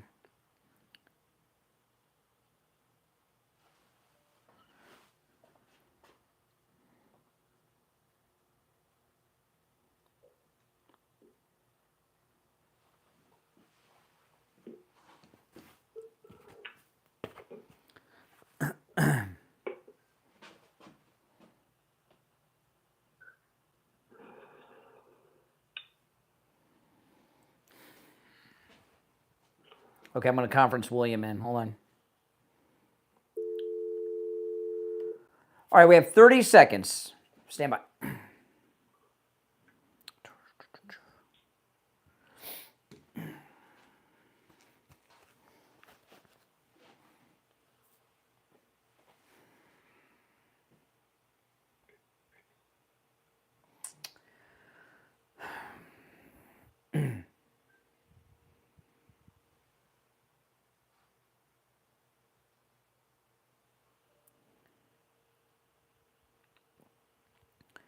All right, we're back. It's the Steve Kane Show. I'm Brian. Steve Kane's here. We're going to take our first look at gold, silver, and the other precious metals from the offices of William Youngerman Incorporated. We have William Youngerman. How the metals starting the week off, William Youngerman? The metals are starting off a little bit lower after Friday's big gains. Friday, we saw gold trade in a range of $3,320 to $3,380 and closed up $33 on Friday at $3,370.30 the ounce. That on the heels of the chairman talking about lowering rates finally. So that's pushing the market. Stock market made a big jump, and so did the metals. Silver was up 69 cents at $38.76 on Friday.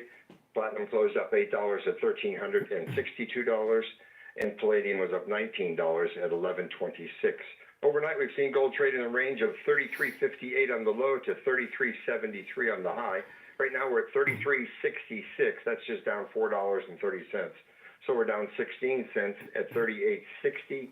Platinum down $17 at $1,345, and palladium down $14 at $1,110. So gold's doing very well, $3,366 right now. Wow, that's a great time to buy gold. That's awesome. Guys, listen, William Youngerman opens up at 10 a.m. And, you know, William, you do something that is absolutely amazing because you will buy back anything that you sell. Can you talk about that for a moment? Yeah, for over 60 years now, we've been making a two-way market, and anything we sell make guaranteed buybacks and the whatever the market is at the time. So you can bring it in. It's just as easy to sell it back to us, maybe even easier than to buy it from us. So, yeah. We definitely buy all of the precious metals, and of course, if you have anything in worn-out jewelry or things that you're not using anymore, bring it in. We've got to give all Steve Kane listeners receive a free appraisal. That's right. William Youngerman opens up at 10 a.m. You can stop in at 150 East Palmetto Park Road in Boca on the first floor of the Bank of America building, just east of US 1 Federal Highway on the south side of Palmetto Park Road. Or give them a call, 1-800-327-5010. That's 1-800-327-5010. And you can find both his address and phone number online at williamyoungerman.com. All right, William Youngerman, we'll talk tomorrow. Okay, have a great day. All right, take care. All right, wow, the metals are hot. You know what I'm interested in? What? I want to know if there are any Democrats. We know we have a ton of Democrats that listen to the show. Oh, yes. But I'm interested if there's anybody out there in the Democratic, who's basically been a Democratic supporter that heard our potential solution to the problem for Democrats to get them off the hook of the worst collapse of polling that I've ever seen in the history of polling. If any of them realize that they've been given what I like to call the keys to the kingdom, that they can be a winner by switching sides, and I wonder if anybody out there is smart enough to take our advice. You embrace President Trump ridding your blue city of crime. Take credit for it.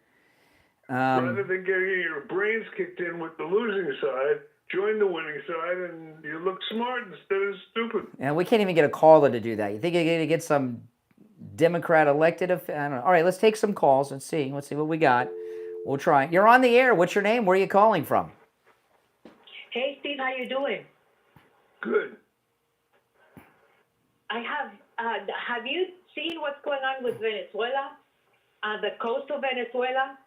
I mean, I think the Venezuelan people are hoping that President Trump does something and brings freedom back to the country. No, what's going on? What do you think about that? What's going on off the coast of Venezuela? She hung up. She was telling us about Venezuela, and then they got rid of her. That? I have no idea. I don't know. They got to her phones. I don't know. It sounded promising, but then the line went dead.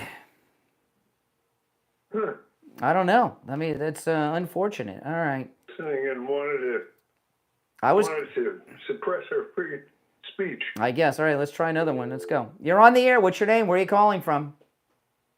Hey, good morning, Brian and Steve. This is Tony from Boston.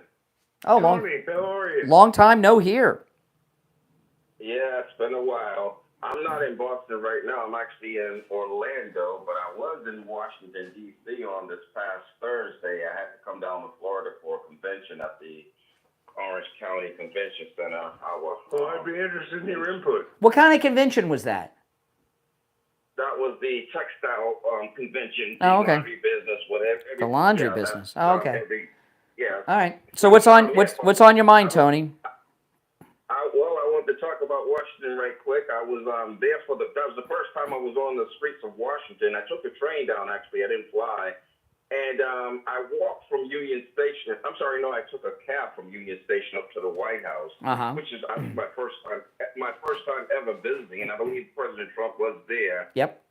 And but it was the people that were out there. I mean, it was just incredible. So I have no idea about Washington in terms of the dynamics, so I couldn't tell one way or the other. I just know that there was a lot of troops there, and people were just milling about, and it was just a large crowd there. So, I mean, I welcome. Those are our friends, the homeless. I'm sorry? I say those are our friends that you're talking about, the homeless. And the fact that they hadn't had a homicide in 10 days straight, that's an incredible feat. But, you know, the Democrats profit off of crime. I mean, you have these organizations where they funnel these millions of dollars to in the name of quote-unquote violence prevention. Yeah. And so that's where they're enriching these people. And the black politicians in particular, they love it because their friends and family are attached to their tentacles. And that's where they funnel this money. So they're enriching themselves through that scam. And so now you have this outcry again from that particular side talking about we don't need to have. Well, so let me ask you, Tony. You know, a couple things. You know, one, you said you went from Union Station to the White House this weekend. No, that was on Thursday afternoon. Okay, Thursday. Okay, so you said there were a lot of people there. When you went from Union Station to D.C., you saw a lot of military, but did it seem safe? Or was there a lot of criminal-looking people around? Well, I couldn't tell because I had never been on the streets of D.C. before. That's why I couldn't tell. Let me tell you this, Brian. I can answer that question this way. Listen, had there not been the crackdown as it is now, I wouldn't have never left that train station to go visit the White House. That's for sure. That's for. Listen. I'll tell you this: the train station didn't smell like it did on Thursday before. It smelled like urine before. Yeah, I could. Homeless. It was clean, like I said. Clean. I had never been. You know that smell. You know that smell that the homeless people have. That's so bad you can almost taste it. Oh my gosh. Absolutely. Yes. Absolutely. That's what it used to smell like. So these people these people, especially these mindless idiots that continue to occupy and have residency on the Democrat plantation. Some of your callers that call in, and you know they have to just be the contrarian and follow the Democrat narrative. I mean, these are the same people who lock in their doors against these thugs out here, cowering in fear. So, listen, President Trump, up until this point, you know, he's doing a very good job. I'm happy with that. I'm not happy with the Israel thing, but I don't want to talk to you guys about Israel because I've had to turn off talk radio since the bombing of Iran. I never thought I'd. Yeah, but you know, at least give Israel a chance to win. Yeah, Tony, and we're not hearing from. Hold on, it's Tony. Tony. I'm with Iran. Tony, we're almost. You're with Iran? Iran obliterates Israel. I hope Iran obliterates Oh Israel. my gosh, you were doing so well. But I'll tell you this. Never heard that. I tell you, the calls are weird today, Steve. Tony. Nobody's perfect. Tony, since Trump bombed Iran. We haven't heard too much about Iran pushing us around anymore, have we? And we haven't heard Israel flying around anymore. They got their ass kicked really good, and I'm happy about it. Yeah, Ron. All right, Tony, we got it. Okay, all right. Israel got their ass Tel Aviv and Haifa has been rearranged. Oh, my The goodness. landscape looks good over there. Oh, my goodness. All right, Tony. I hope Okay, we heard you. You get these anti-Semites. They get on a roll. They get going. I mean, you hear the more he said obliterates, he kept getting exciting. So well. You know that the governor of Illinois, what's that? The Chris Christie of Illinois. What's his name? The fat guy. Shoot. I call him the Chris Christie of Illinois. But I'll tell you this. Yeah, I know who you're talking about. The ugly one. Yeah, he's trying to lose weight. He's not doing very well. He's yo-yoing all over the place. He needs to go over and talk to them at Coastal Weight Loss Secret. And even though he's in Illinois, you don't have to be here locally to get to lose weight with Coastal Weight Loss Secret. You can call them no matter where you're located. All this weight that I've lost, which is amazing, I've kept it off. I haven't gained a single ounce back. I'm not starving myself. I'm not exercising it. If I had to exercise to keep weight off, Steve, I'd be done. I'm not going to exercise. You kidding? You know? I'm not taking any pills, no shots, no injections, no nothing. And I'm eating foods I would normally eat, and I've kept all the weight off. Give Coastal Weight Loss Secret a call. My results, by the way, are typical, very typical, at Coastal Weight Loss Secret. 561-247-6300. 561-247-6300. That's 561-247-6300. And online, coastalweightlossecret.com. Well, I'll tell you, this is the beginning of a great week. I just saw drop, Steve. President Trump is going to sign an executive order ordering the end of cashless bail in America. And if a city, that means they're going to start locking up bad guys. Can you imagine? Yeah. And cities that do not abide by it will lose all federal funding. So that's it. I mean, it's amazing. It's going to be a crime-free. This is why Trump 2028 for a third term is needed. That's the whole point. What you're watching is his campaign. Exactly. For the midterms. We can't change captains in the rough seas until we're out of them, and we need another term beyond this to get everything done. And signing an executive order ending cashless bail. First off, cashless bail, what the heck? I mean, when I first heard about that, I thought it was crazy. And then when that guy burned down the Fox News Christmas tree, he was there in person watching them light the one that replaced it. I couldn't believe it. Remember that? Yes, I do. I mean, you know, not being able to be home for dinner is a deterrent for crime, right? If people are going to, you know, be home by nighttime, there's no deterrent. And, you know, the bail bondsman must really hate that cashless bail because there's no need for bail bondsmen. I remember somebody we knew got arrested. They were calling you up for bail money, remember? Don't say the name. Yes, I do. Don't say the name. Don't say the name. I'm sure they've gotten on the right track by now. But, you know, cashless bail encourages crime. Well, listen, it's been a great show today. What a great MAGA Monday. And the news we've been dealing with today is just the weekend news. But today he's signing the executive order, President Trump, ending cashless bail. So I can't wait to see. Can't wait till tomorrow. Oh, my goodness. See if we converted any Democrats into law-abiding citizens. Yeah, I know. I love watching these Democrats self-destruct. You're listening to The Steve Kane Show, Florida's longest-running radio show, on the radio since 1977, celebrating 49 years on the radio. Steve Kane, of course, has been here. My name is Brian Craig. We'll be back tomorrow morning at 6 a.m. God bless America. God bless our greatest and favorite president, the 45th and 47th president who's ridding America of crime, Donald Trump. We'll see you tomorrow morning at 6 a.m. Take care, everyone.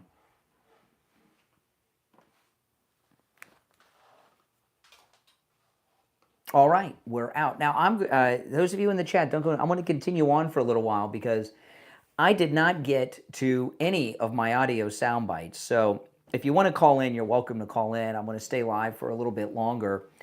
And I want to get to some of the audio sound bites that I didn't get to today because there's some pretty good ones. Now, I did play this over my phone a little while ago, but I wanted to share this. This is Tom Homan. He was on Fox last night talking about Garcia, the Maryland man. Listen.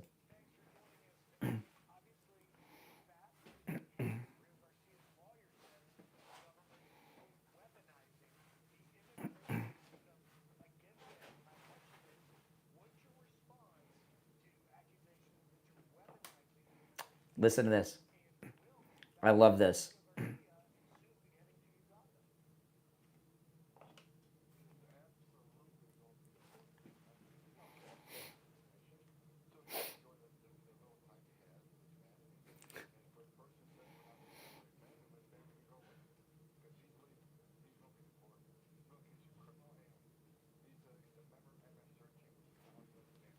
That's right.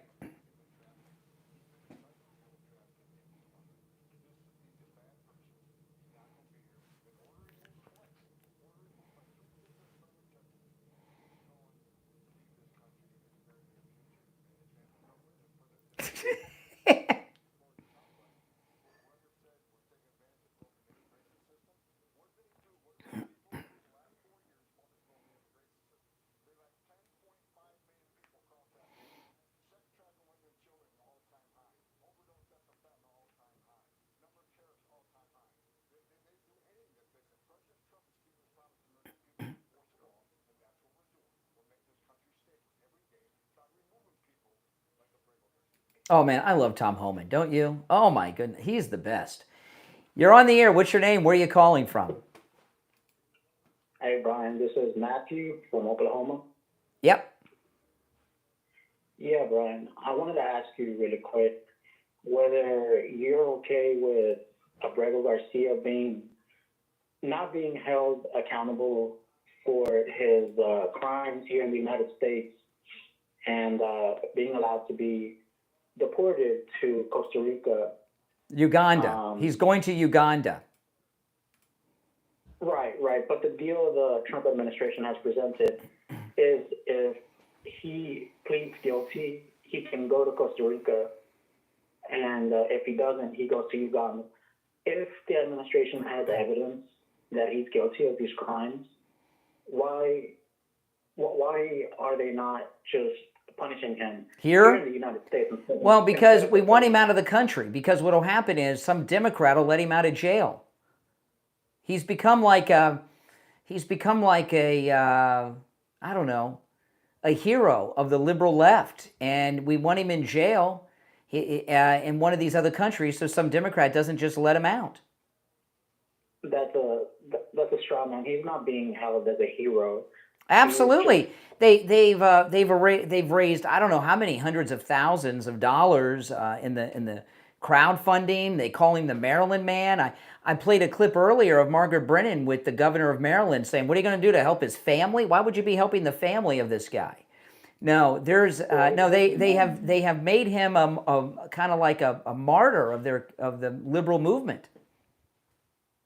Yeah, that's kind of what I was going to say. He's sort of just a symbol for constitutional rights and the due process. He has been due process. This guy's been to court more times than anybody. I mean, he's had his due. Listen, there's different types of due process, and for different types of crimes and different types of people. Okay, and he's been due processed. How many times you want him to go in front of a judge until you get the result you like? I mean, think about that. No, the point I'm making is that it's nothing personal with Garcia. People don't see him as a hero. It's about the abstract idea of constitutional rights. You know, you liberals, now you'll deny that you're a liberal, right? But, you know, liberals hate the Constitution of the United States. And my entire life, what I've heard liberals say is this. This is what liberals say. Obama, the Constitution was written by white supremacists to maintain white supremacy. And now all of a sudden it's some holy sacred document to you guys? Come on. I mean, the only person I've heard undermine the Constitution is Trump. The only person? The only person. How's he undermined the Constitution? How has Trump undermined the Constitution? The most recent relevant person to do so, with what happened in California. What happened in California? The LA riots. The governor didn't. No, in fact, what he did. No, excuse me. No. The federal law enforcement. Okay, you just don't know what happened in LA. That's okay. Federal agents have jurisdiction for federal crimes anywhere in the United States, in the U.S. territories, and on our military bases, by the way.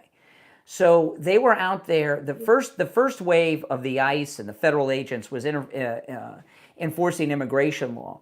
So far as the National Guard, the Immigration Detention Center and headquarters in Los Angeles was under attack, as were the federal officers in Los Angeles by your Democrat friends and illegals out there. They sent the military to LA to protect federal officers in the federal building. It wasn't to take over the city of Los Angeles. No, I understand that, but the violation here is The violation? states' rights. The states' rights. What are you, another Confederate? You know, what do you mean state? What state rights? To allow federal buildings to be attacked by foreign nationals?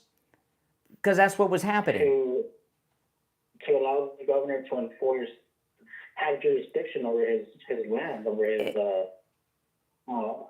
The president has jurisdiction over all the land of the United States. We are not independent countries. We are the United States of America that is under the authority of the federal government, led by and the commander-in-chief in times of attack can federalize any soldiers. And the United States federal building where the immigration offices were in Los Angeles was under attack by illegal aliens. They were physically attacking the vehicles of the ICE agents, and they were attacking the building. And the Marines and others who were deployed to protect the federal building. They weren't down Sunset Boulevard or going through Hollywood. They were protecting the federal building and the federal agents there. I understand that, but then why do you? If you understand that, then why do you lie? All right, appreciate the call. All right, take care. Going around in circles with that guy. You're on the air. What's your name? Where are you calling from? Hi, this is Steph, residing in Arizona right now. All right, Steph in Arizona. What's on your mind? Hi, Brian. Yeah, so I just want to let you know, first off, I enjoy your show. You crack me up so many times by how you put these anti-American libs in their place. Thank you. But what what I wanted to tell you was, I believe every elected official, politician, their number one priority is to protect and defend the U.S. Constitution, which means the American citizenry. And the Dem Party now has turned into their priority, protecting criminals and illegal aliens all alike. Everything against the law-abiding U.S. citizen. Correct. And that is absolutely ridiculous. You know, that's like, if anybody's unconstitutional, that's the Democrat Party. Yeah. They're the unconstitutional. You know what it is? You know, this is the thing. The number one responsibility of any government, local, city, county, state, federal, is to protect the citizens. And the local governments have failed in these Democrat cities. Yep, that's right. I mean, can you believe it? Like, I hear these crazy stories of people just especially in these blue cities, they can't go out, and when they do go out, somebody gets mugged. I mean, to be mugged, sometimes it makes you disabled because you're so traumatized by that. You know, I've been a crime victim more than once, and I've been the victim of violent crime. I had many years ago. I was stalked by a listener.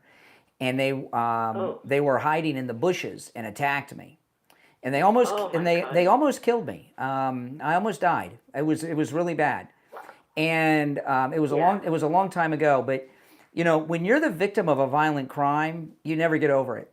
It's very traumatic, and you're always and that's why sometimes you'll hear me talk to some of these weirdos, and I say I press charges every time, no matter how minor it is.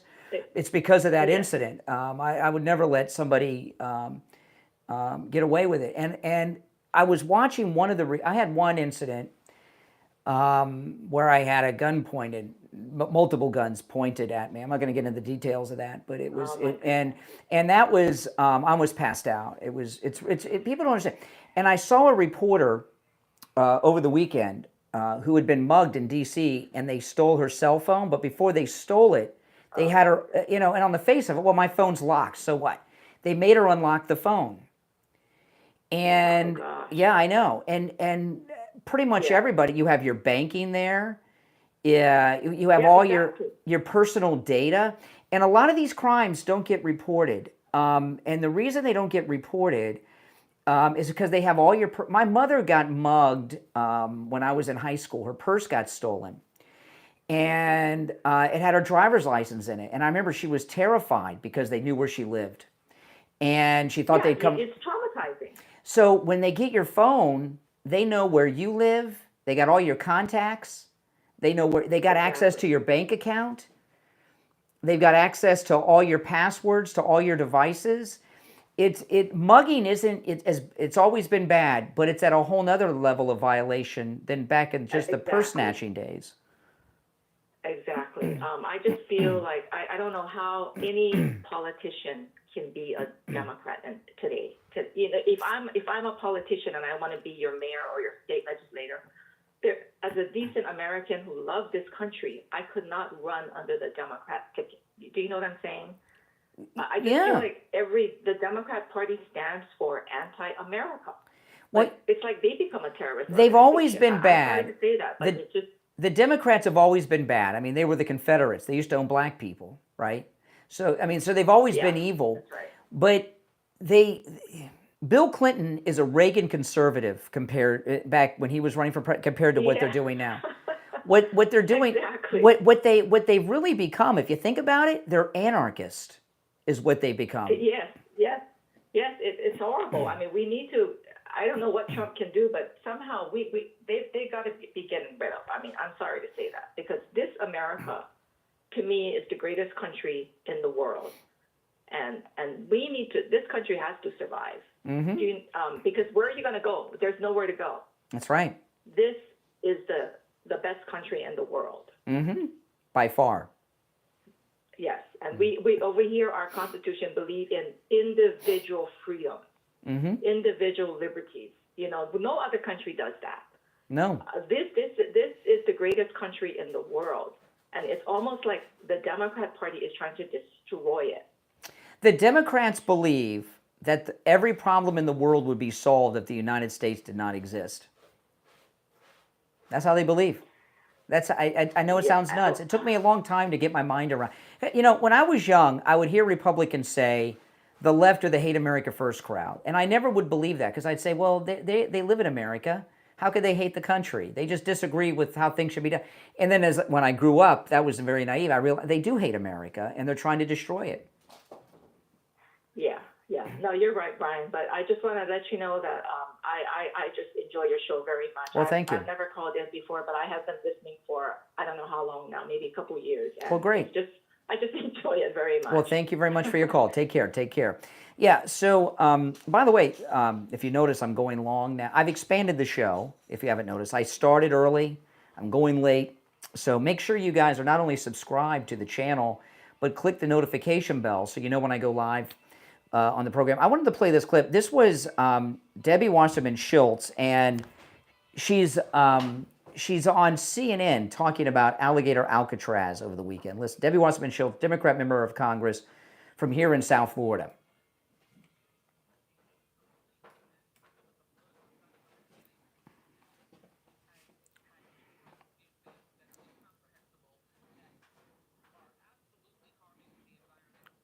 Harming the environment.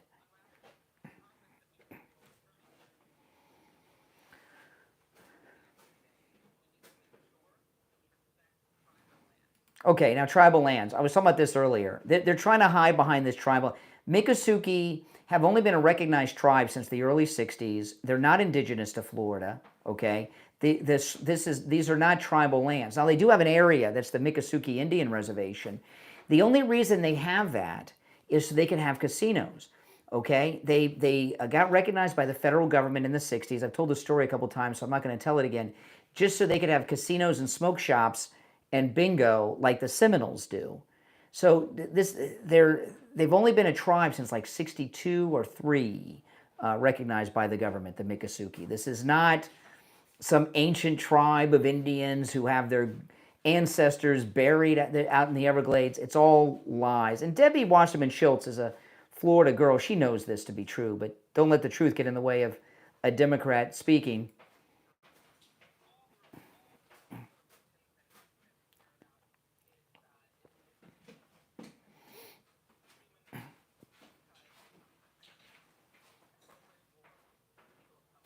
Oh my goodness. They've declared war on people of color. That's what she's referring to as the deportations and the cleanup on crime. And so what is she assuming? That all these violent criminals are black? I don't assume that. But she does.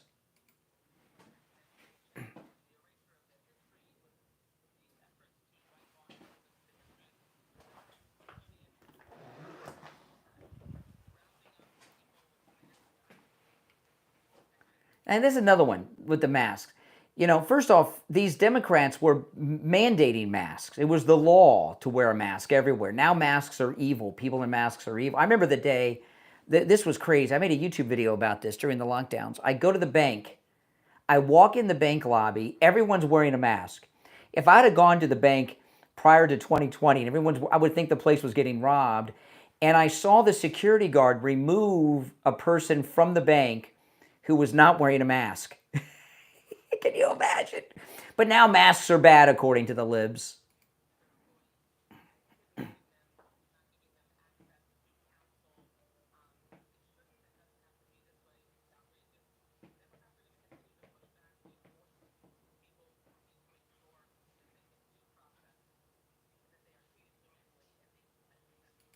Now, and the other thing, too, that this detention center, that Alligator Alcatraz, is some type of damage to the environment. This facility's been there for, I don't know, decades. They're using an existing facility that was already there on the spot. It's been an airport with runways for decades. So it's not like they went out to the Everglades and built a whole new facility. They put some tents on top of the existing concrete and runways and blacktop. That's all they've done. Everything with the liberals is always a lie, isn't it? Now, if you'd like to support my content, become a Patreon supporter. There's a link to my Patreon page in the description of the video. And if you're a Patreon supporter, you get access to commercial-free editions of all of my podcast episodes, okay? Also, you get access to a lot of exclusive things that I post nowhere else. My wife and I both post to my Patreon page things we post nowhere else. As an example, I did an undercover video yesterday at the local Cracker Barrel close to my house, and I made a video about that. And my undercover trip to Cracker Barrel is available only to Patreon supporters. So those of you that are Patreon supporters already, go and take a look at that video. But so you get access to all the exclusive posts and everything that are posted nowhere else, including videos and vlogs and whatnot. Commercial-free editions of all of my podcast episodes. And top Patreon supporters, you guys get your name up on the screen and everything too. And again, the link to my Patreon page is in the description of the video. And also, you can just go to the direct web address, which is patreon.com/Real Brian Craig Show. Patreon.com/Real Brian Craig Show. And when you do that, you're supporting all the content I bring to you, and it will be greatly appreciated by me. So thank you so much. And also, I started on Thursday, and I've continued. I've expanded the show. So make sure that you're subscribed and got the notification bell clicked. Because you'll get a notification when I go live in the mornings, okay? The live stream, I'm still going to have it say that I'm going live at 6 a.m., but I'll be coming on earlier. And as early as I can get on the air, I will every day. And today it was 5:20, okay?